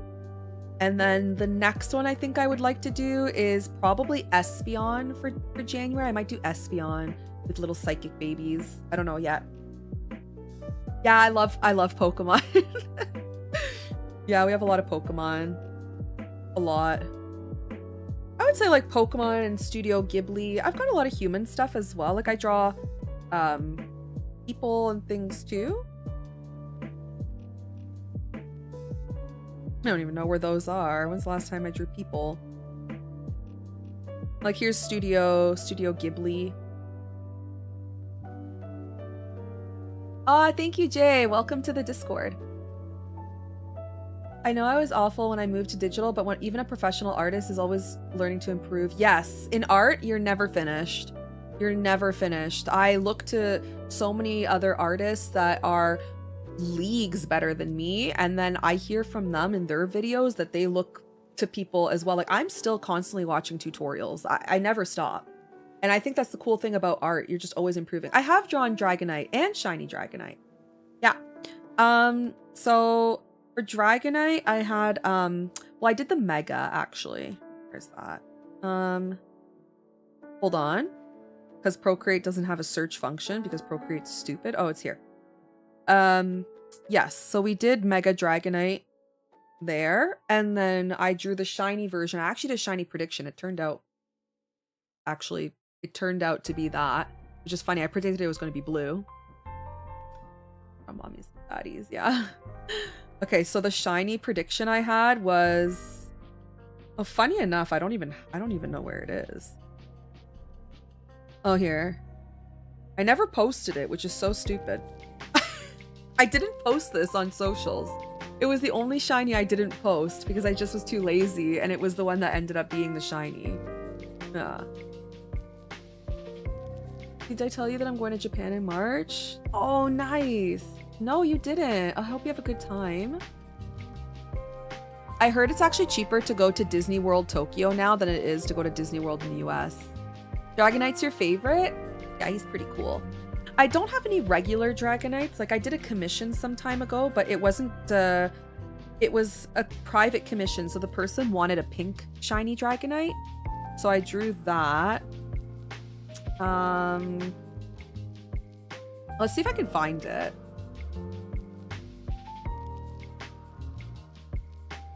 It's somewhere here. You still use, of course, yeah. I'm not doing it now just because I'm doing animated emotes. So I don't do them for my animated emotes. I want to say it's somewhere around here. Oh yeah, here it is. There.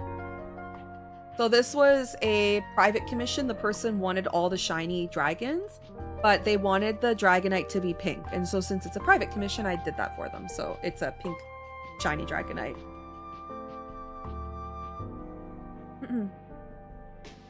Yeah, also not as busy. True. The last time I was at Disney World was when I was like 20 or something, which was eons ago. My favorite Pokemon Anonymous, oh my god. I don't have a single favorite, but I like a lot of the fire dogs / foxes. So Arcanine, Ninetales, and Houndoom. I usually say those are my top favorites.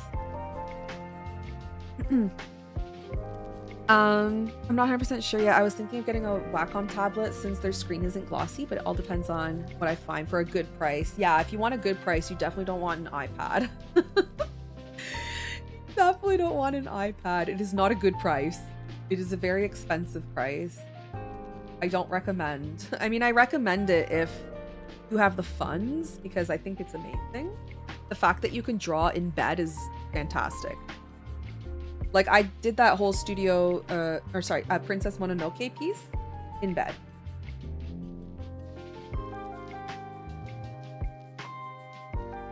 Whereas, like, a lot of the other tablets, you can't draw unless it's connected to a computer.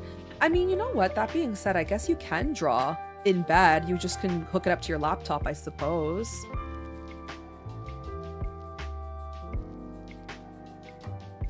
What's your opinion of Hisuian Arcanine? I don't mind it. I don't love it, though. It's just okay. I think that they could have done a better job. It reminds me of, like, Eugene Levy. I feel like it has the biggest eyebrows for no reason. So every time I see it, I see Eugene Levy. I think I just ruined Hisuian Arcanine for all of you guys. It's just Eugene Levy.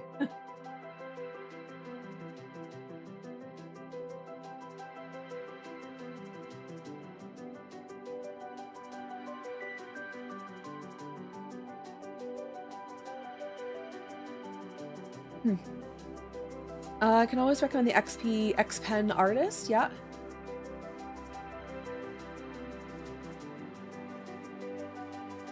Oh, okay, so are those tablets that don't have to be plugged into a PC, Vixen and Care, the ones you're talking about?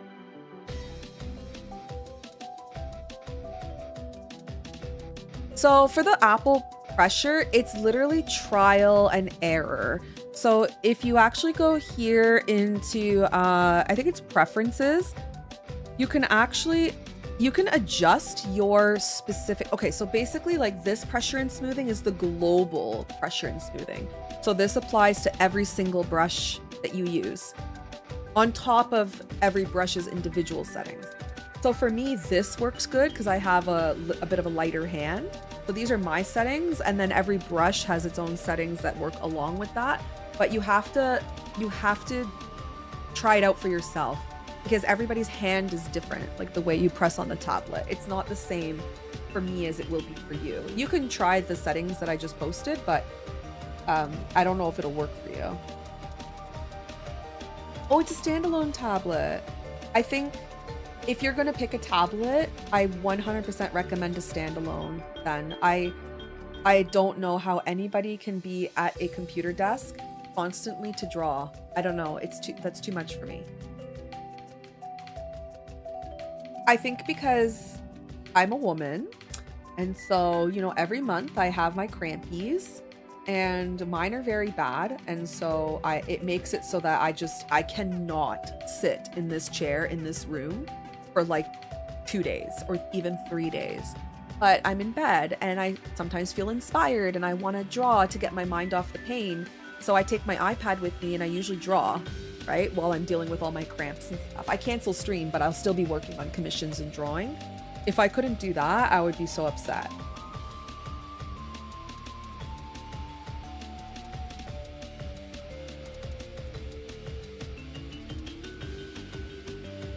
My first 2 days are just laying in bed with a hot water bottle on my belly. Yeah. Yep, that's basically me too. I have an electric heating pad, and then I watch my shows, and then I draw. Yep, that's basically it. And the drawing's good because my ADD brain hyper focuses into the drawing, and then I end up forgetting about the pain, you know? Eugenian Arcanine. 100%. Does he not look like Eugene Levy though? Like the eyebrows and everything. How often do you stream? 3 to 4 days a week. So I stream on weekdays at this time. So Monday, not usually Tuesdays, but Monday, Wednesday, Thursday, and Friday. I canceled yesterday because my little guy was sick. My son was sick, and so I wanted to kind of cuddle up with him in bed and spend some time with him, so I didn't stream yesterday.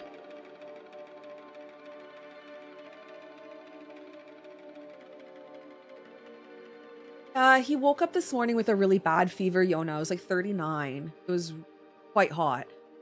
It did come down with Tylenol, so that's how I know it's nothing too serious, and he's not lethargic, which is very good. So I think he's just going through something, but I don't know what it is. Yeah, it was really high. I was a bit nervous, but it came down within an hour of giving him Tylenol. So that's usually a good sign. If the fever comes down with medication, it's usually not something to be too concerned about. Like, you don't have to go to the doctor. Of course, if there's no other symptoms, which he doesn't have, he's just a bit congested. So, he's got something, but not sure what.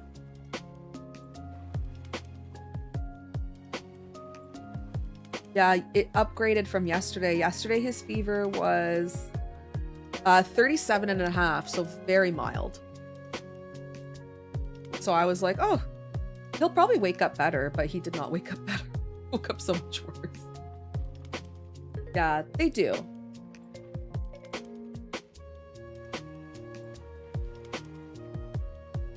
But he's eating a lot more today, which is good. Which is a really good sign. He like smashed his breakfast. Like just powerhoused his breakfast. And he came down and he was hungry for lunch, whereas yesterday he didn't eat anything. So I think he's okay. Fucking this here.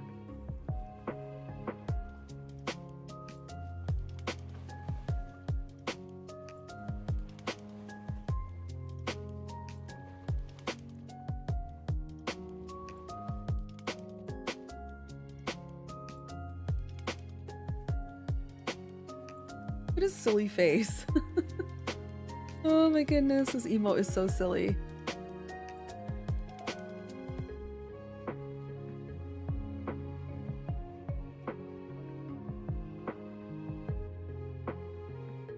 I love these wobble emotes.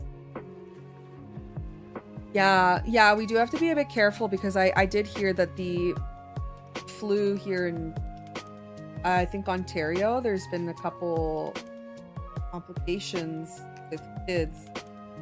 So we are keeping an eye.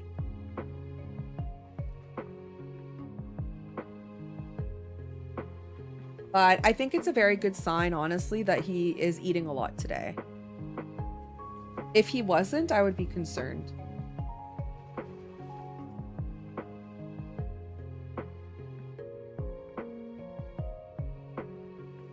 I would be very concerned. But like I said, he smashed through his breakfast and he's having lunch. He's probably gonna have a big dinner. So with kids, I find as long as they're, I mean, kids are like, it's gonna sound terrible, but kind of like dogs. I mean this in a good way. When the vet tells you, because they can't really describe their symptoms as much. I mean, my son's a bit older, but younger children, they can't describe their symptoms as well, kind of like dogs. And so the vet tells you, like, monitor their drinking, monitor their appetite, and monitor their temperature, right? It's the same thing with little ones. You just basically have to monitor whether they're drinking enough, eating enough, and if they're going to the bathroom. And if they're doing all that and the fever maintains constant or it comes down with Tylenol, generally you don't need to go to the hospital or see a doctor. You just ride out the virus. But if your kid is lethargic, just like a dog, and doesn't eat or go to the bathroom or drink water, like doggies, then you have to take them to the hospital or to the vet. It's a very similar, like, prescription. It sounds so bad that I'm comparing them like that, but it's kind of true. Yeah, or a spike. So for me, like 30, so it was 38 and a half, which is still not, it's not 40, but it's still high. And it came down after an hour, like literally after an hour. It was very mild. So that's why I was like, he's okay. My dog can describe symptoms better than my kid, you mean? They said the same thing about Bowie. When Bowie had his surgery recently because of that stick that cut him up. They said the same thing after his surgery. They said, please monitor his eating, his drinking, his energy levels, blah, blah, blah, blah.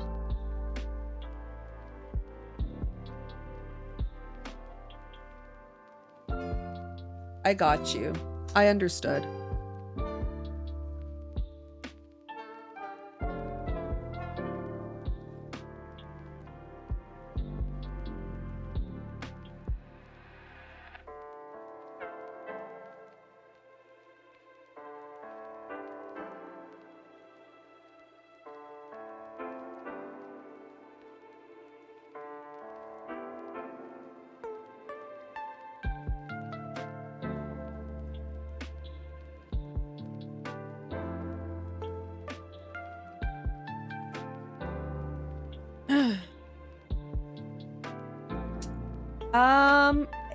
That's for babies, I think.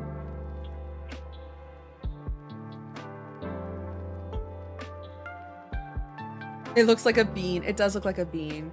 I think that's for babies and very young children.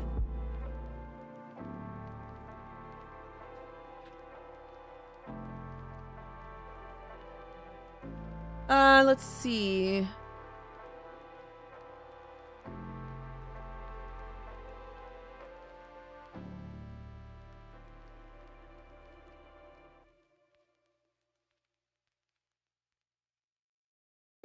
$105. Okay, 105.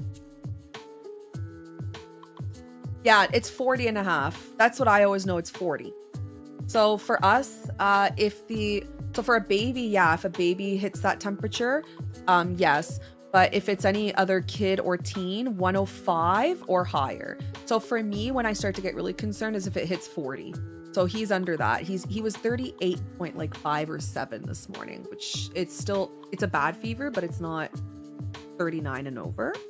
And then I think if, yeah, rashes, shortness of breath, all that stuff, like extreme weakness, yes, 100%. And if they're not eating and all that kind of thing, for sure. But other than that, you don't have to go. Hi, Maru. How are you? Welcome on in.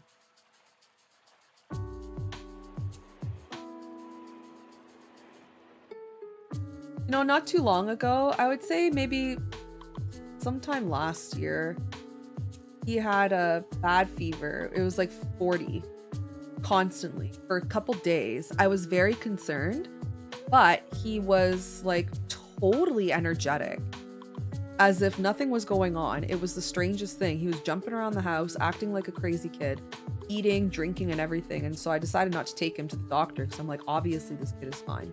And he turned out fine. But it was like a week of a high fever, so it was a bit concerning, but okay. I don't know if he's getting his molars. And that's actually not a dumb question. That's a great question. I think that does affect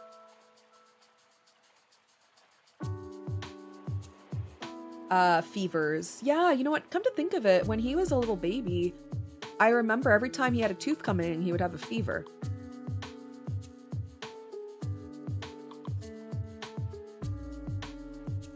Well, how do you know if a kid has the flu? Or anybody? How do you really know? Because you can't test for the flu. I mean, you can test for COVID, but that's about it. Can you actually test for the flu? Finishing up breakfast burrito. Ooh, that sounds so good. I had an omelet for breakfast. It was amazing. So good. Tyler made an omelet. Are you sick right now, Vixen? No. Oh, you go to the doctor? I mean, I don't know. I'm very big on not going to the doctor unless it's like an emergency sort of thing. So I only go to the doctor if I know it's a bacterial infection, like strep throat, like I could tell, because I gotta go get antibiotics. But if it's a viral thing, I usually don't bother going because I don't want to be surrounded by sick people while I'm sick. I feel like it's going to make me sicker. And then I also don't want to get people sick. So I generally, and I don't feel well. So I generally stay home, actually. I don't go to double check. But like, you can't test for the flu. Can you? I don't think you can. I think the doctor just looks at you and they're like, yeah, you have the flu. I mean, like, I guess you could, but they would have to swab you and stuff.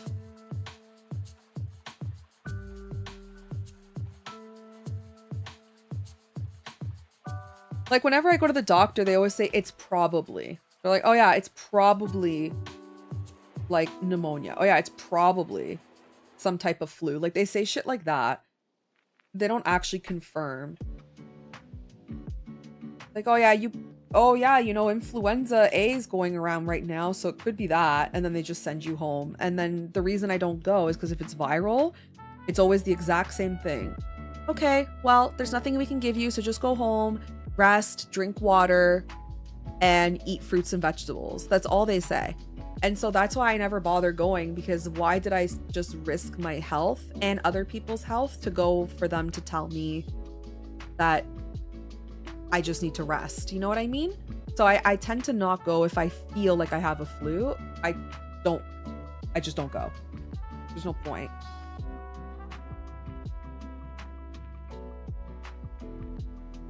I think COVID's the only one that you can actually take an at-home kit where you can test at home. That's the only one that actually tells you. And even then, like, you can't take a medicine for it. There's nothing you can do. You just have to stay home and rest, right? Better if you don't leave the house, actually, because then you can pass it on to people. So it's better to stay home. Yeah, I don't think he has the flu. I think it's just some kind of weird and viral infection. Kids get a lot of those, by the way. They constantly pick up bugs everywhere. But I don't think it's the flu. He would be feeling, yeah, he would be having body aches and everything. Oh my God, you were on an airplane, Vixen? You 100% got something from somebody on the airplane. Oh my God. Ooh, I'm so sorry. That's yeah, you got something from someone on the plane, 100%. Oh, planes are the worst. I'm such a hypochondriac when it comes to airplanes.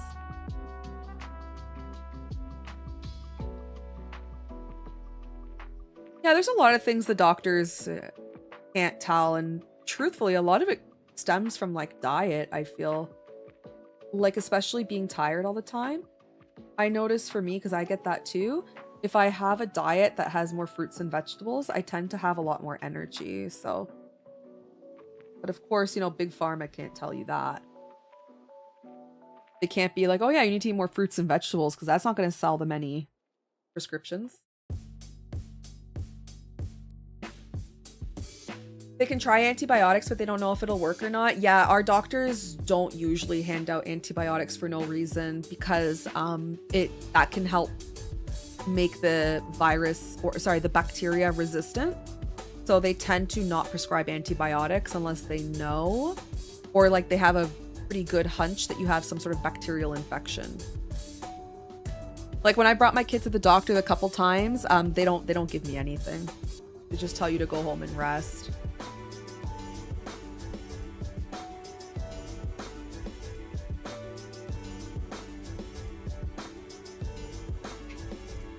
Yeah, they do push medication and hope it works, exactly. And antibiotics, they're great when you need them. But if you don't need them, you're literally just wiping out all your good bacteria for no reason, you know?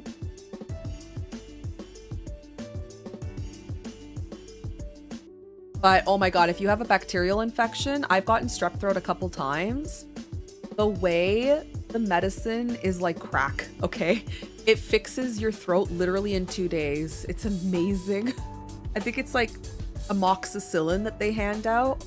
Oh my God. Anytime I've had like an itchy throat and I feel like it's starting to become strep throat, I would go to the doctor and I'm like, I have strep throat. Give me the good shit. Please. I don't want to have this throat pain. You know, Vixie, I know my son hates Pedialyte. Hates it.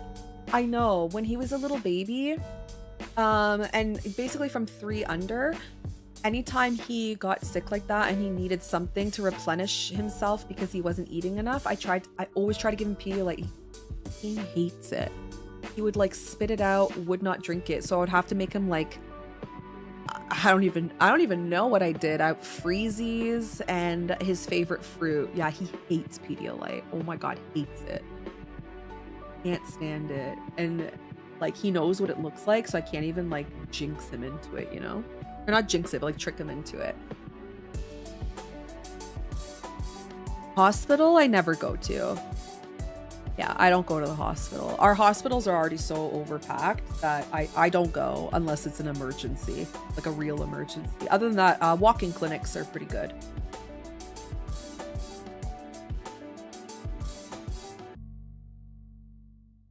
But I have a family doctor. I'm pretty lucky. A lot of people don't have family doctors in Canada because we're running really low. But I got a family doctor, oh gosh, when I was like 22. When we didn't have as many people looking for family doctors, so it was pretty easy for me, and I've been with her ever since. Like she's been my doctor for 15 years. So I go see her whenever it's like routine stuff, but if it's like an emergency, because she's always booked so many months out, if it's something I need attention right away, I just go to a walk-in clinic. They're pretty good. Yeah. Oh, you have to wait for hours. Yeah, our walk-in clinics are not bad.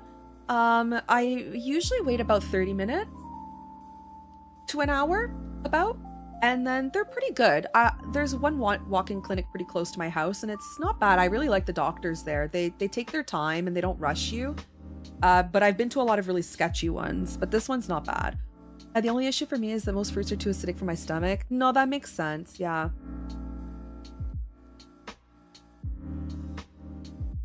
Yeah, my son likes those fruit pouches. Yeah. Which, they're like Pedialyte in a sense. They have salt, they have sugar, they have vitamins. So I would just go with stuff like that.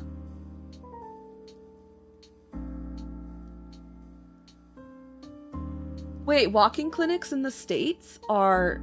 You have to wait hours for that? I thought the US... Okay, we're not going to talk about how much healthcare costs. But I thought because it costs so much... A lot of people don't actually go to get the care they need. Therefore, your clinics are basically empty. That's not true. Oh, I didn't think it was like that. I just figured nobody can afford for healthcare, and so the clinics were all just empty because nobody could afford it. That's your dentistry. Oh, our dentistry's like that, yeah. Dental's not covered in Canada. Neither is optical. So dentist, oh yeah, like you can go, but it's gonna cost you $400 for a cleaning. Like, bro, it's crazy. I go to the dentist once every 2 years because I just can't afford it. Too much. Where did I draw this emote?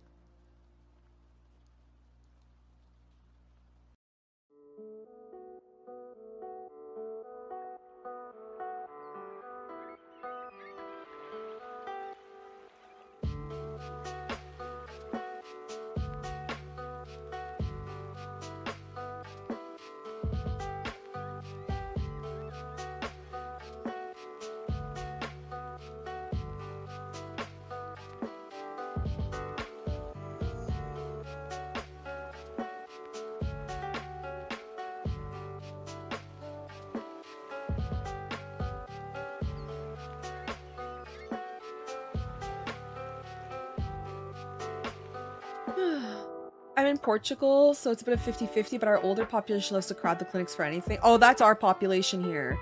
We have so many people that crowd our emergency rooms for headaches because healthcare's socialized.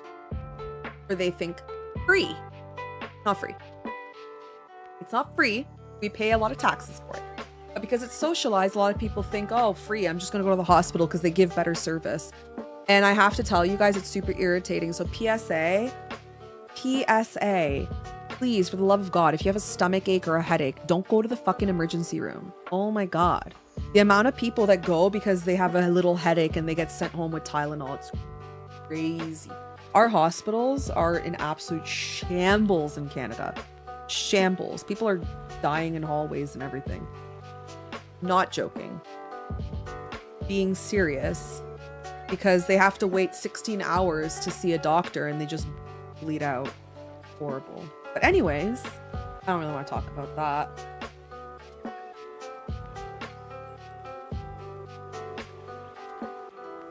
Moral of the story is if you need an emergency in Canada, you're screwed. GG's, it's been a good run. You're screwed. Thankfully, if you need what's it called? Like scheduled care. So like Tyler when he had to go for surgery for the tumor and stuff like that. Generally, you can get seen within a month to 6 months. So that's okay. But if you have an emergency, like you're done, you're toast. Good luck.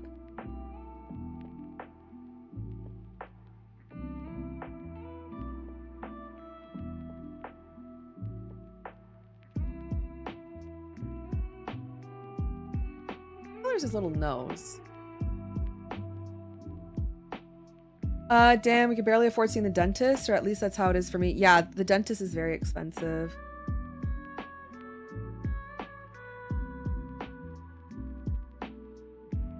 Bye, Fooey. Thank you for hanging out. Yeah, so something like that, Perry, I still would just go to the doctor. Because it's not really like, to me, I mean, I don't know how you were feeling, but to me, that's not really an emergency. Right? Having a cold for 3 months is maybe something the doctor could refer you to a specialist. Like, to me, that's not an emergency.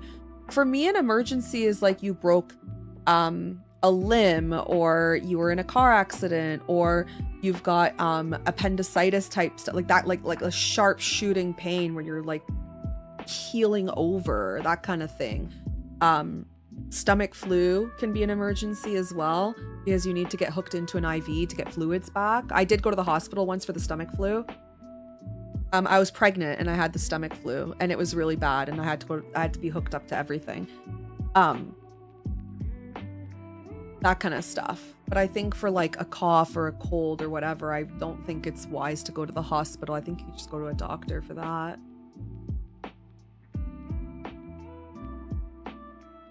Yeah, I've heard. So the reason why I say a stomach pain is because there's a lot of people that overlook stomach pain, and it could actually be like appendicitis and like more serious concerns. A headache can be too. Like a headache could be a clot or a tumor or something like that. But generally, you can go to a doctor at the beginning when you first have something like that. But you know your pain. Like everybody knows their pain level. You know what I mean? Bladder stones, I'm not sure about bladder stones, but for example, a kidney infection. I've had kidney infections, urinary tract infections before. I don't go to the hospital for that. because that's not an emergency. You can go to the doctor, they'll see you right away, and then they'll give you an antibiotic and you can go home. Like, these are not emergencies for the most part. And that's the problem. A lot of people go to the hospital for things that really are not emergency. Emergency to me is like, you might die if you don't get seen by a doctor.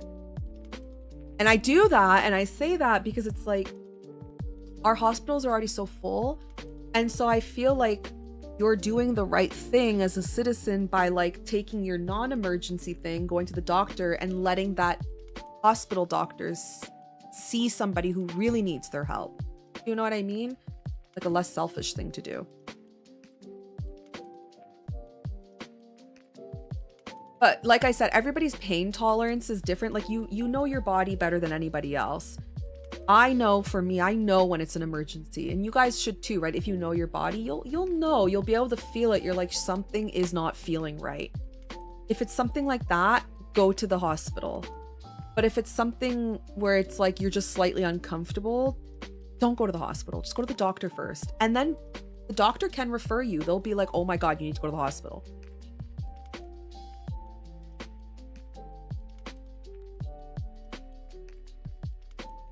Turned out the hospital had to do x-rays and it was almost bronchitis. Our doctor, it will take us a year before, but you can go to a walk-in clinic. There's walk-in clinics. Do you not have walk-in clinics where you are? Walk-in clinics, some of them are open 24 hours. You could just go there. And bronchitis, I think, is something you can cure with an antibiotic, I'm pretty sure.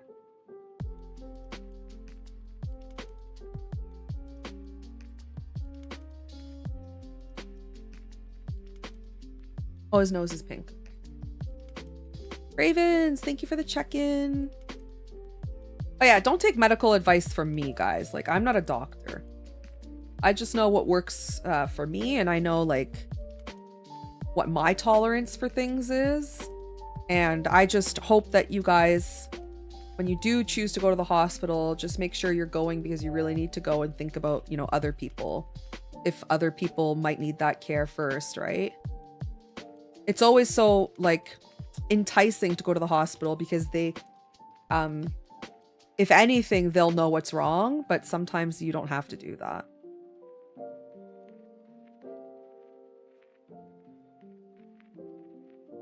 Oh yeah, so that, yeah, then you don't have a choice. I live in a big city, so we have clinics everywhere. So basically, in Toronto, we have a few different versions of clinics. We've got walk-in clinic. So you have a family doctor you can go to. You have a walk-in clinic that are usually open. You just walk in, get an appointment. We also have 24-hour walk-in clinics. So they're open 24 hours a day, 7 days a week. They don't close. We have urgent care clinics. So those are like if you broke a finger, like, or you need stitches, like urgent care. And then we have the ER, which is like you got into a car accident, or you, I don't know, like whatever else you would need ER for, right? That kind of stuff. So we fortunately have quite a few options here. Yeah, we're really lucky, but living in a big city has those perks, I think. Yeah, living in a smaller place, you don't have those options. That kind of sucks.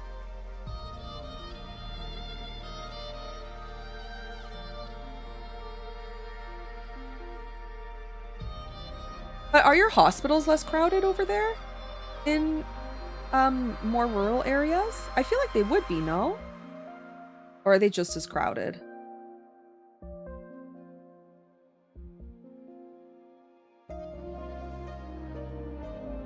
How are you doing, Ravens? It's lovely to see you.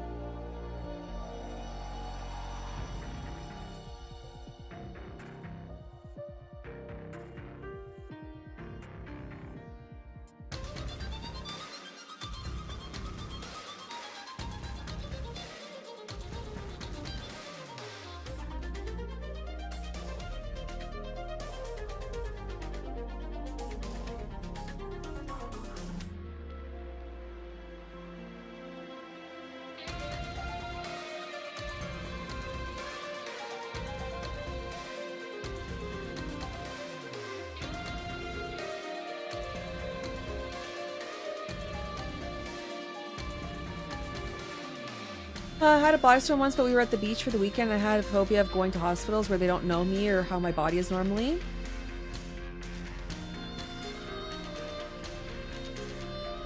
Oh, that's so scary. Yeah, I personally don't like going to the hospital either. It's freaky. Mm-hmm. It is scary.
Oops.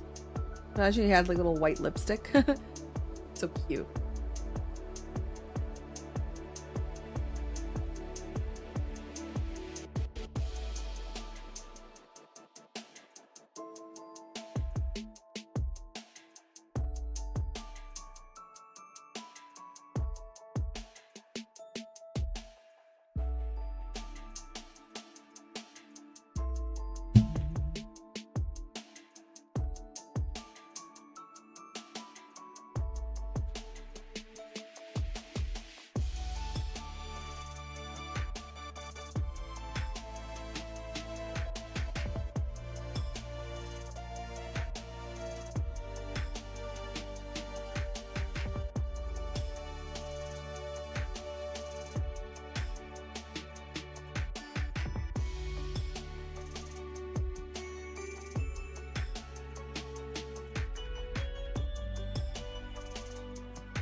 It was just a bad kink in my neck, like I slept bad position. He was able to gently help me straighten my neck out and I felt so much better because of the pain and worsening over. But yeah, that's why I have a fear of going to hospitals that don't know you well. Yeah, that makes sense.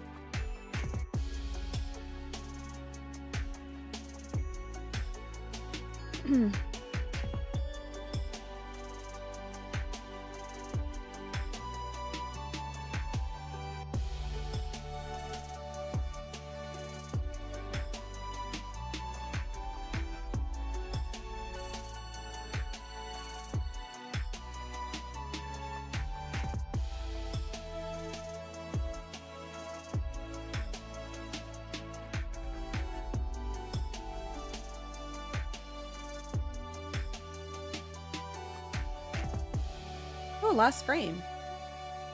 Oh shit. Oh my god. Almost messed everything up there. Okay. That was close. Ooh, last frame, and then our base colors are done for this. Lighting. Then we get to watch it wobble in color.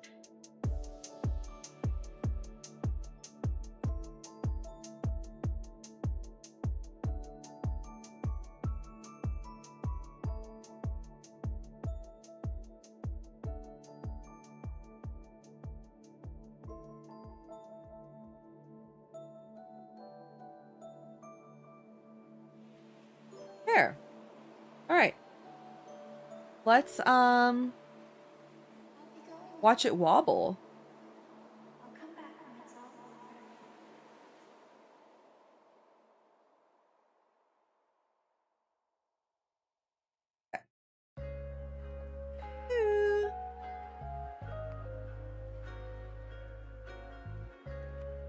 Oh my god, look how silly he is. I love it. Oh, I forgot his eyebrows, actually. It's so smooth. Thank you. Actually, I forgot to color his eyebrows everywhere. My God. He started off with eyebrows, and then he just kind of lost them.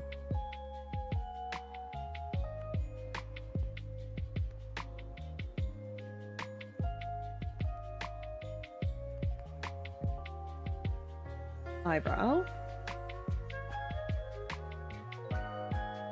Eyebrows. We don't have room really for eyebrows here, but there we go. No eyebrows. He's a crazy little blob. Yes. Oh my God, he's so cute. I gotta shade it too, though.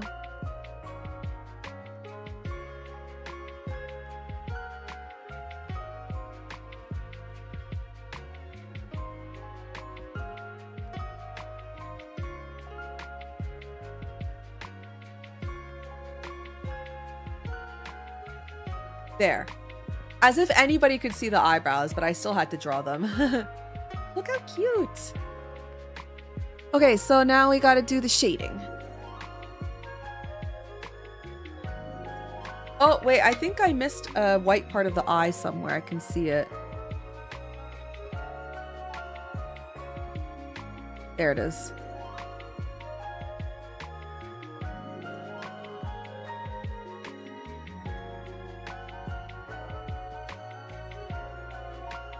Yeah.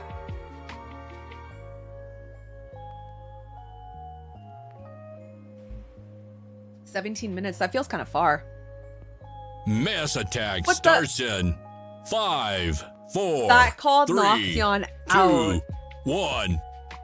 Mass Oh attack. my God. That called Noction out so hard. I wouldn't have even have seen that you did that.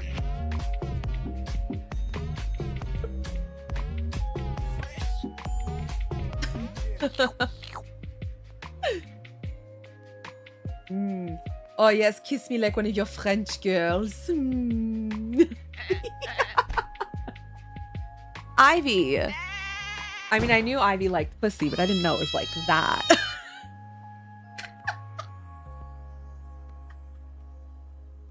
I'm sorry, I had to. Pretty sure it's like the first time I've said that word on stream. Yeah. Meow.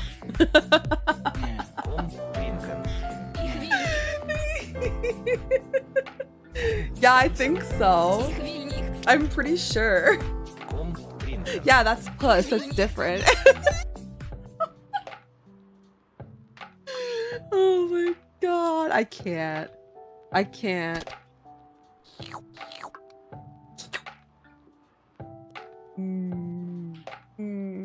Give me. Oh, yes. Oh my God. It's okay. Are you sure?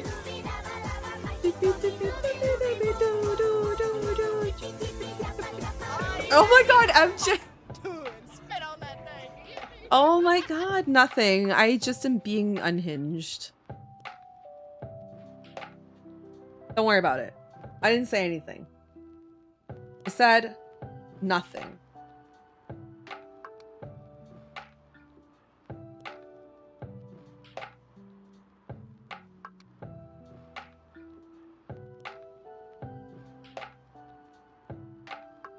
Oh yeah, there was no sneaking.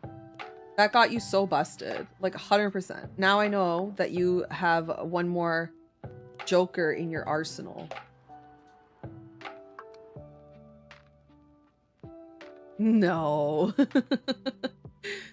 are you doing? Is this your first time saying something today, MJ? I never know. You're like a stream ninja.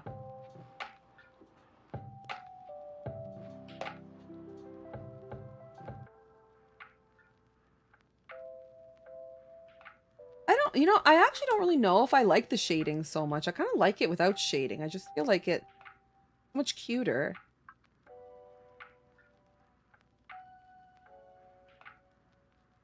It adds to like the silly effect to it. I mean, I don't know. Let's see. Let's like we'll shade it, but I think it looks kind of cute without it. It was a good clip. It's, you can see, you can like literally pinpoint the exact moment when I realized what I said. So Noction wants Buzz. Oh! Oh my god, like the exact moment where I was like, I made big mistakes.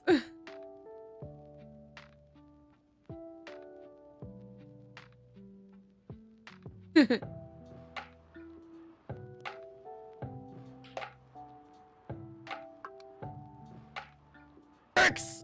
X. Thank you, Chef. Merci, Chef.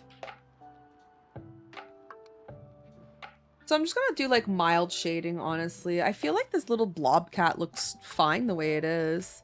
Sometimes these more like meme style emotes, I would say, like super goofy looking ones, look good just with like minimal shading and highlighting, because just the stupidity of them, like how silly and cute they are, just kind of like makes them stand out, you know?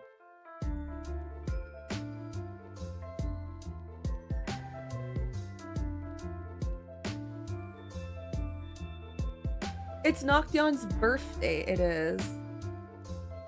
Wait, Nocton, do you have to work on your birthday? Are you working right now? Not that as adults our birthdays are important enough to take time off. Oh, you're welcome, Marushard, you're welcome. Glad that was funny.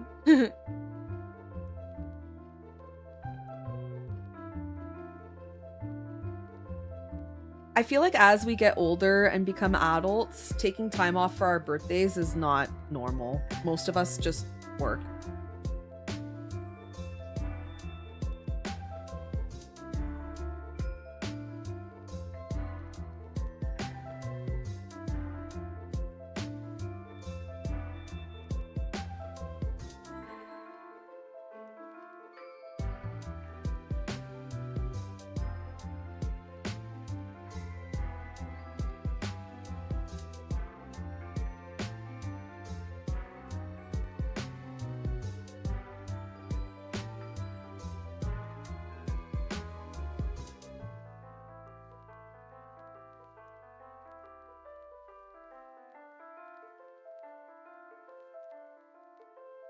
Oh, by the way, if you guys are not in Discord, join Discord, because I posted a sale for my shop that I haven't posted anywhere else. And I'm just going to tell you guys right now. If you go to my shop, and you type in secret sale, I'll post it just like that, you will get 20% off your order. Just felt like I should let you guys know, considering I didn't post it anywhere. It's literally just a secret sale I'm having. So you heard it here first. But I did post it in Discord. So if you guys join Discord and get the Patreon or the shop role, then you would have been pinged about it.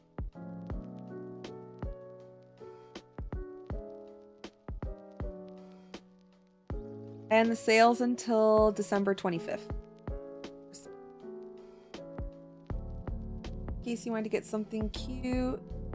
For anyone you know, like if there's a streamer you know that needs new emotes, or if you wanted to get something like art print, stuff like that, you can check it out.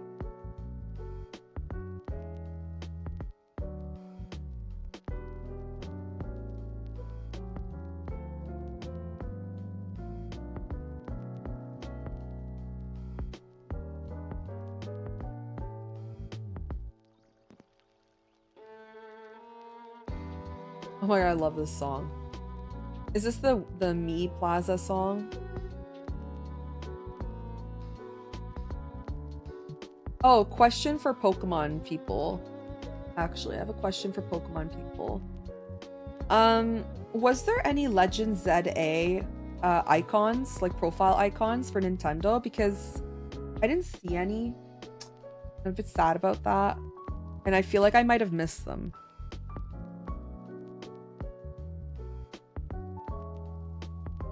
Oh, I'm sorry to hear that, Marushard. I'm sorry.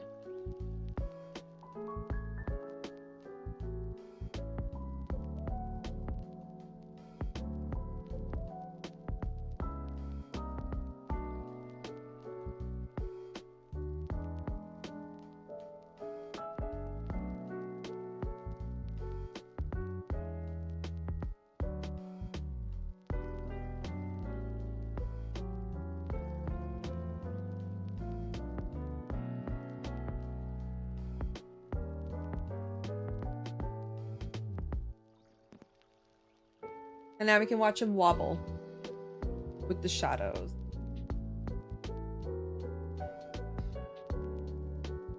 You know what? Because it's a dark emote, I actually have to add a highlight. All right, we're not done yet. Highlight.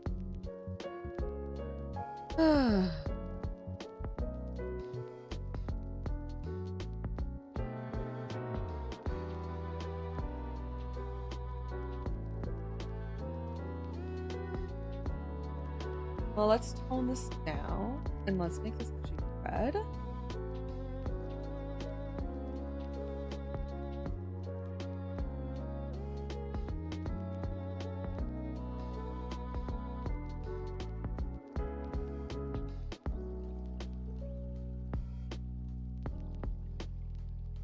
All right, so this will kind of help it like pop off the screen a little bit. Just because the emote is pretty dark, so kind of want it to pop. He's looking a little chonky. Oh my goodness, he's so cute. I love this character. He's adorable.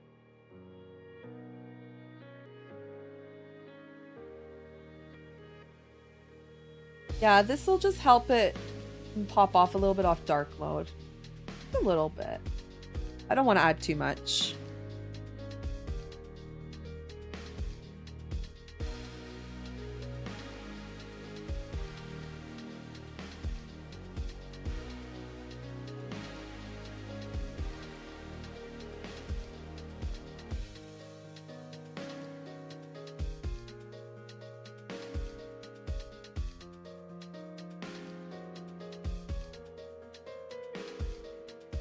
A bit too much.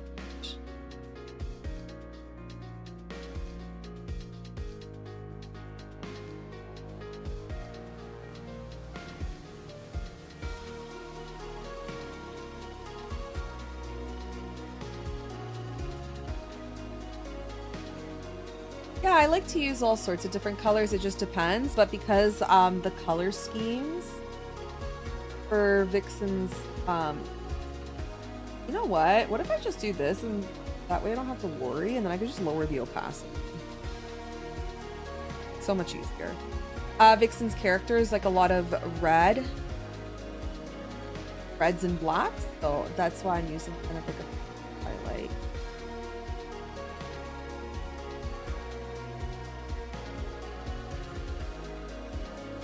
So far, Little Bees has gotten his kitten form, adult form, goober, ghost form, human form, and I'm waiting on his beast mode form. Oh, beast mode! That sounds really cool.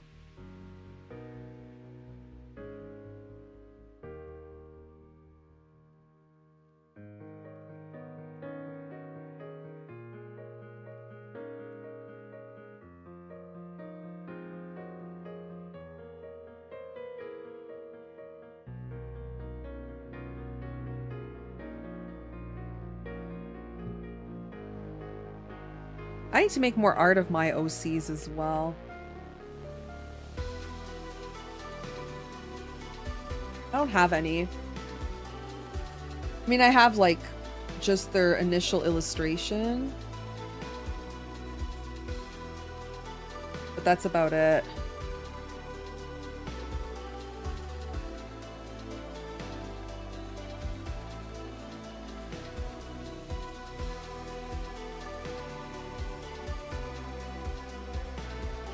Yeah, of course, Marie Shard.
Hi, Silver. How are you? Welcome on in. Happy Tuesday. Hope you're having a good day today. I like the random birds in this song. There. Ooh, love it. I love the way his little like neck fur is moving. It's so cute. I love it.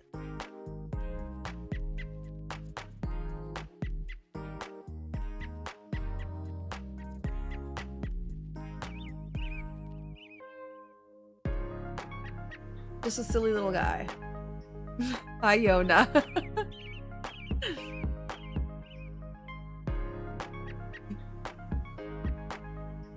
So cute. I love him.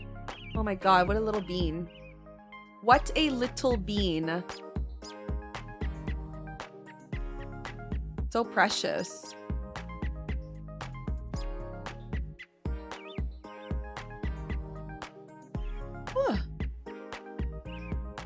Was good. Okay, so we got that little guy done. Hi, Kenichi. Welcome on in. How's your day going?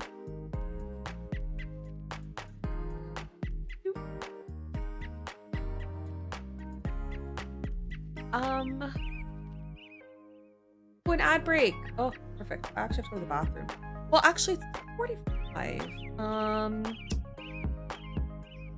know if I want to start inking any more emotes, to be honest.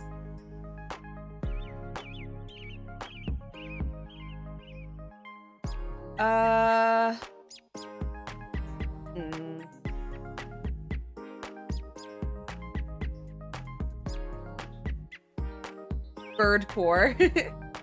Okay, I just finished that emote. I'm working on this one. That one's done. Actually, yeah, these are done. I need to do a PF someone. Oof.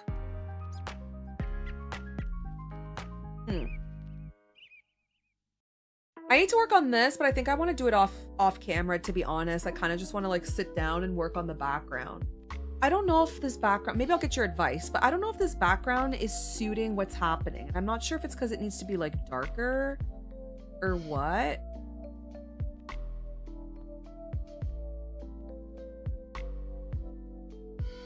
Maybe it just needs to be darker. Like, what do you think the background needs? Texture?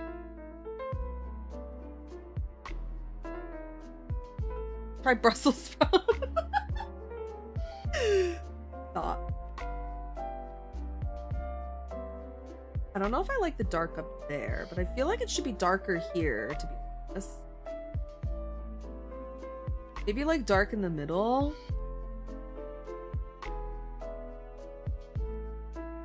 That maybe. I'm trying to go, yeah, I'm trying to go with like a birch background, like birch trees, winter. But like, I don't know what it's missing in terms of like color.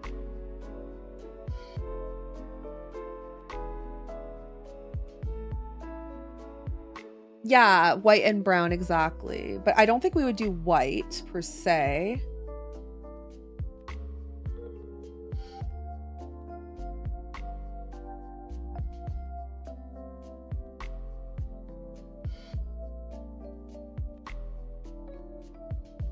As they get further, they get bluer, right? Ooh. Well, I mean, I like the color I chose here.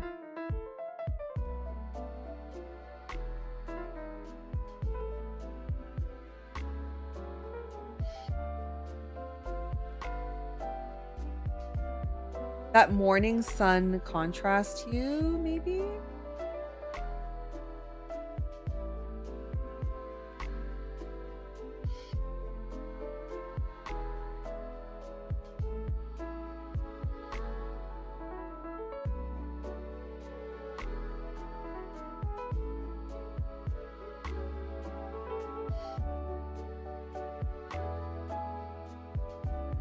Well, actually,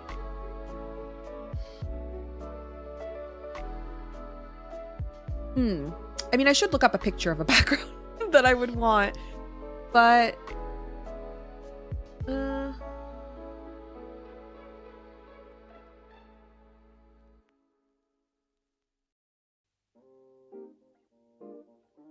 this one I really like. Okay, so more of a golden color. Okay, let's do that.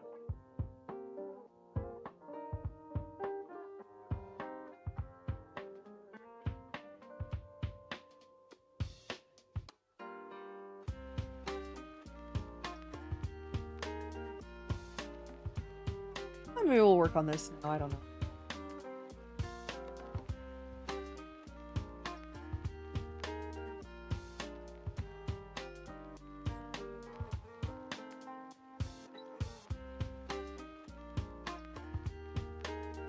You know, I don't actually know what we're listening to, I'll be honest. I don't know what it is. It's just like a mix.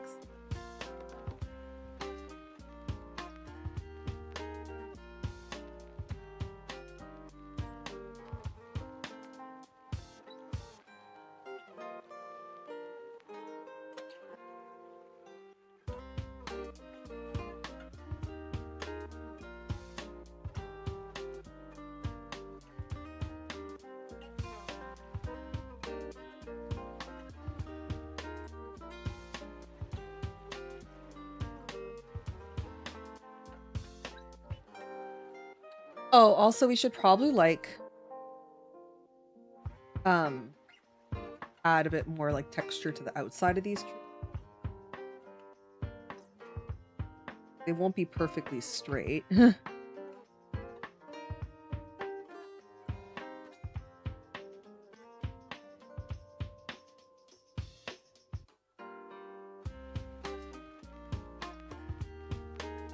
Right?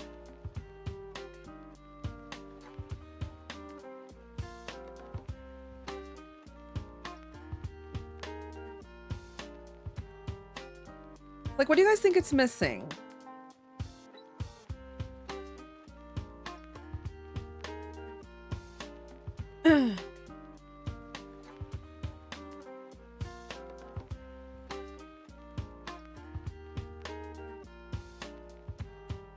Okay, so I like that. We're gonna alpha lock. Actually, we'll do another clipping mask here.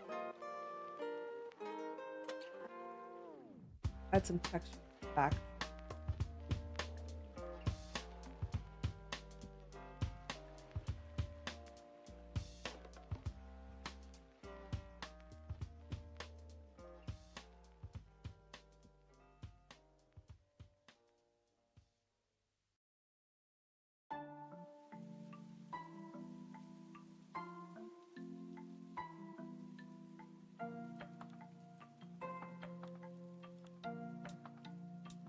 Let's make this one a bit smaller. I think it's a bit big.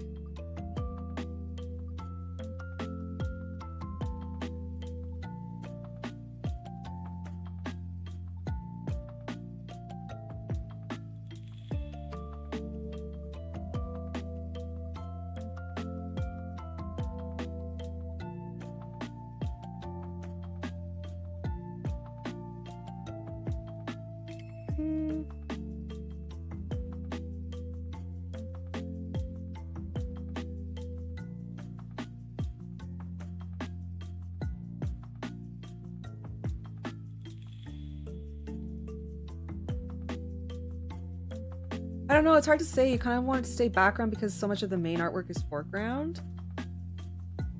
Yeah, I do want it to stay background. Yeah, I do. Yeah, I'm adding just some trees. Okay, we need to add the dark.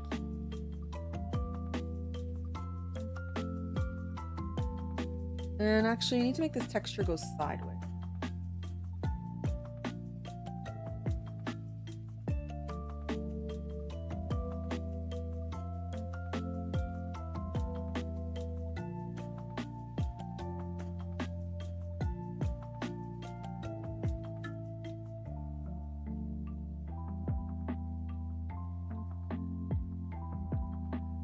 Okay, we can do a multiply layer here. And shade it a little bit.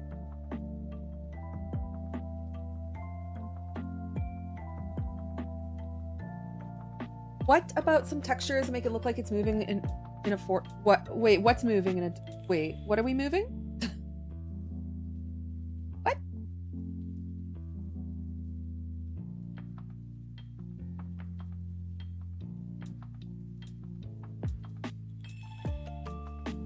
I'm sorry. What are we? What's moving? I don't mind that. I just don't want anything to like clash. That's my biggest concern. Is things clashing. I'm afraid that might happen.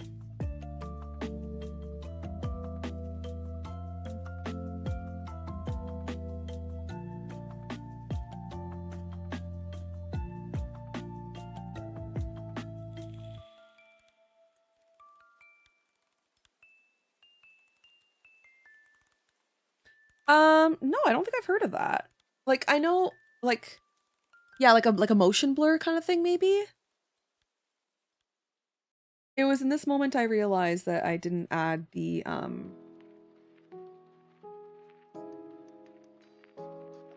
trees to the back, the bottom. I might add, like, a bit of some snow or something. It doesn't make sense. I think there should be snow down here. Technically, I feel like snow would be all here.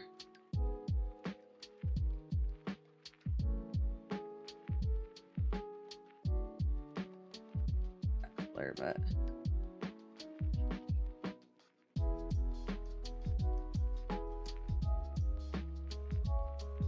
I didn't think this through. But yeah, technically there would be a snowy background.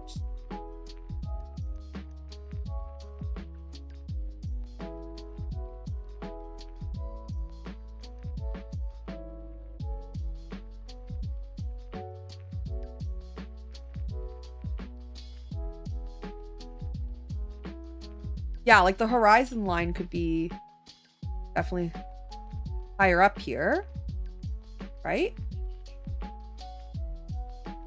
And let's get a different brush because it's a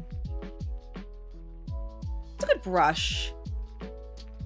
This one's too soft or too like wispy. What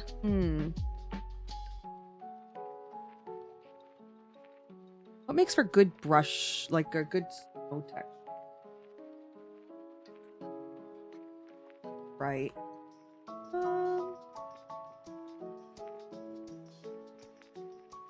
Oh my god, what about something like this?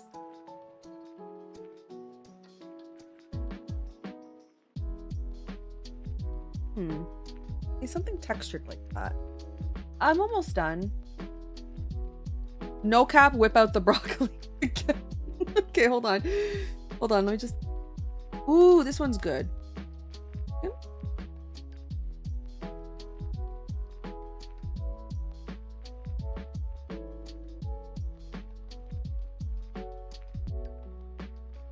Okay, something like that. Let me just grab the darker color.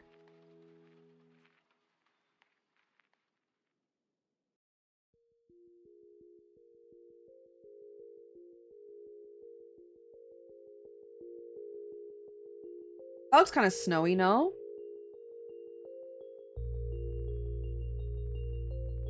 It's a bit more white. And then yes, we'll whip out the broccoli. That looks snowy. Okay, broccoli. Are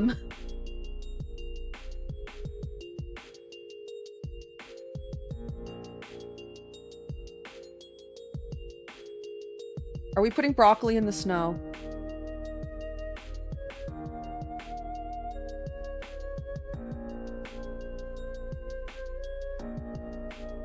Snowy okay, what kind of food would make for good snow texture?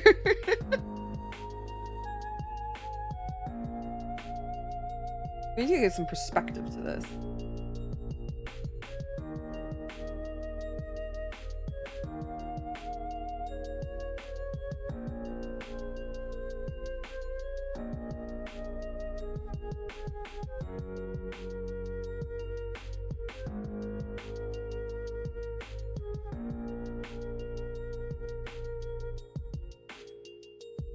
The way the broccoli this is actually broccoli. Mashed potatoes. Oh my god. Oh my god, it's ridiculous. Wait, maybe not add though. Something a little softer, like soft light can go pretty hard.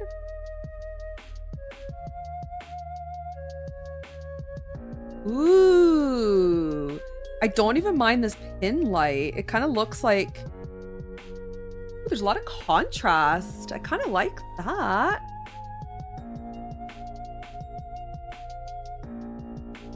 See, broccoli is not even it's not even that it's just good for your health, it's also good for your art. Broccoli really is a super vegetable.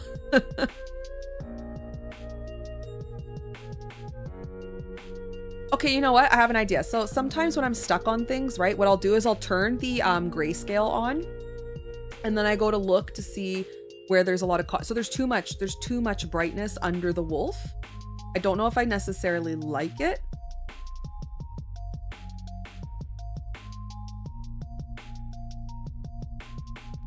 That's why I liked, you know what? That's why I liked pin light so much. Okay, so whenever I'm stuck on art and I'm like, oh my god, I don't know, like it's not looking right, switch it to grayscale. I promise you, you will find the problem with your art. And so when it was on add, right, it's too bright. There's too much contrast under the wolf's snout, and it's drawing actually the attention away from our focal point, which is the girl and the wolf. And your eyes subconsciously go to high contrast points, and there's a lot of contrast there. And so that's why I liked pin light, because if you actually look, it softens the contrast a bit. So to me, that looks a bit better. And so when I turn it off, if we look, like it softens the background, right? Now look at the broccoli. And then if we switch this to add, see how bright it is? It's very distracting. Do you guys agree? Pin light.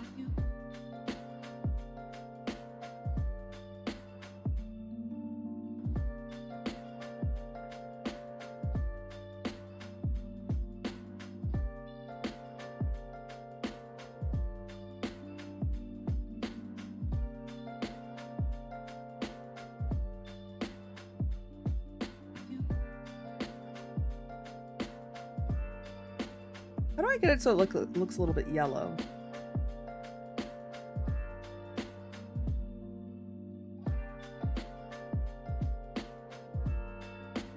I kind of like this. It almost looks like a bit of a mossy style grass, right? What do you guys think?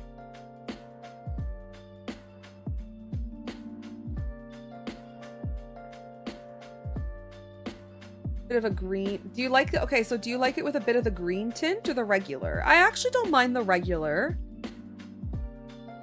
I do like that the regular one looks a bit warmer. This one looks a little bit too, maybe I went a little too hard. Here, let's try that again, but maybe, yeah, it does give that snowy effect. Do you like it though?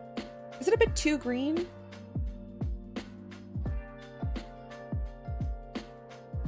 Should we try for a bit more yellow? You think it works well? Yay! Okay, good.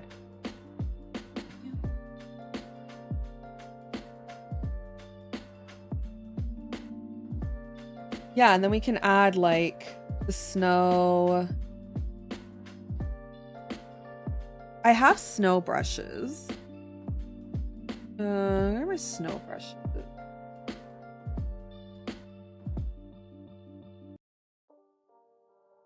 No. Where the hell are those? Oh, magical snow.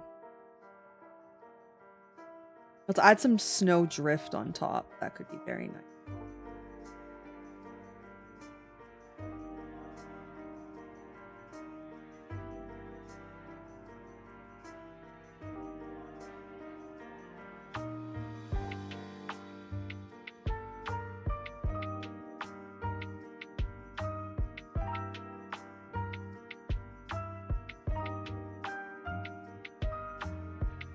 I wish this brush got bigger. It's not very big.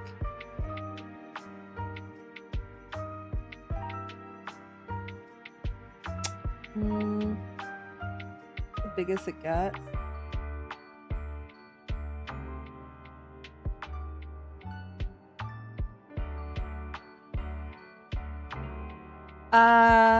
Need to think about how it prints. Yeah.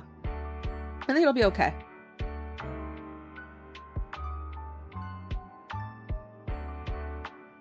Okay, I'm gonna build snow over here. And then, I think we should add a bit of snow on the foreground as well.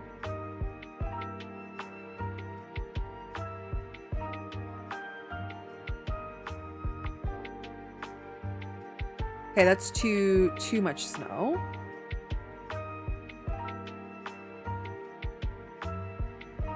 I don't like how these are showing up. What does this look like? Whoa.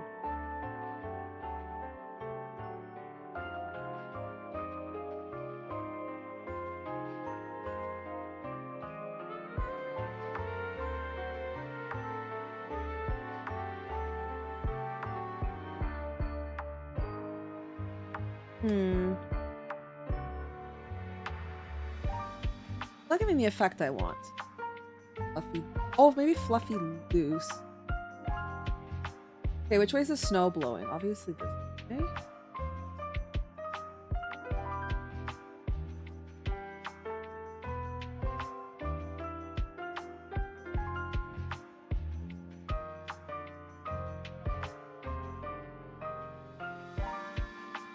Okay, so that's like, you can't really tell, but I think it adds a little bit. And also very softly add,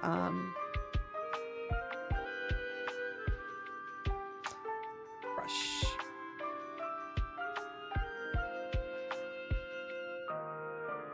Tiny bit of like white down here.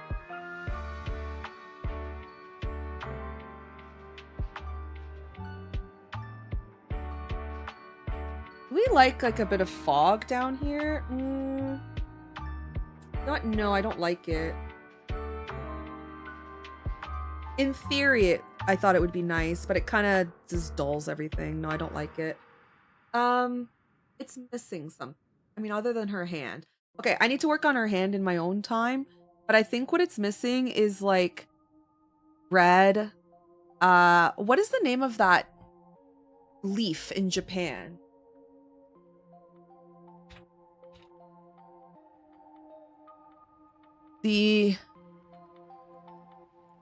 What's that Japanese leaf? It looks like a fan.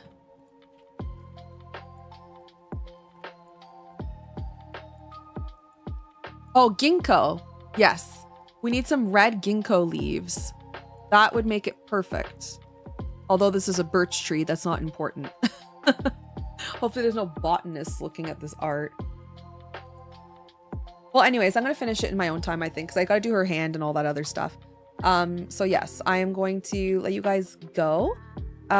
TikTok friends and YouTube friends, thank you for hanging out. I'll see you guys all tomorrow, hopefully.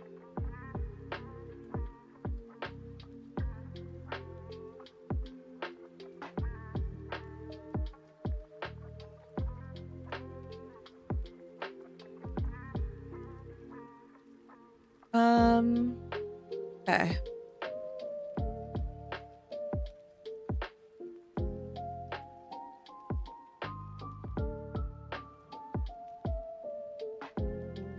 How do you end streams on this?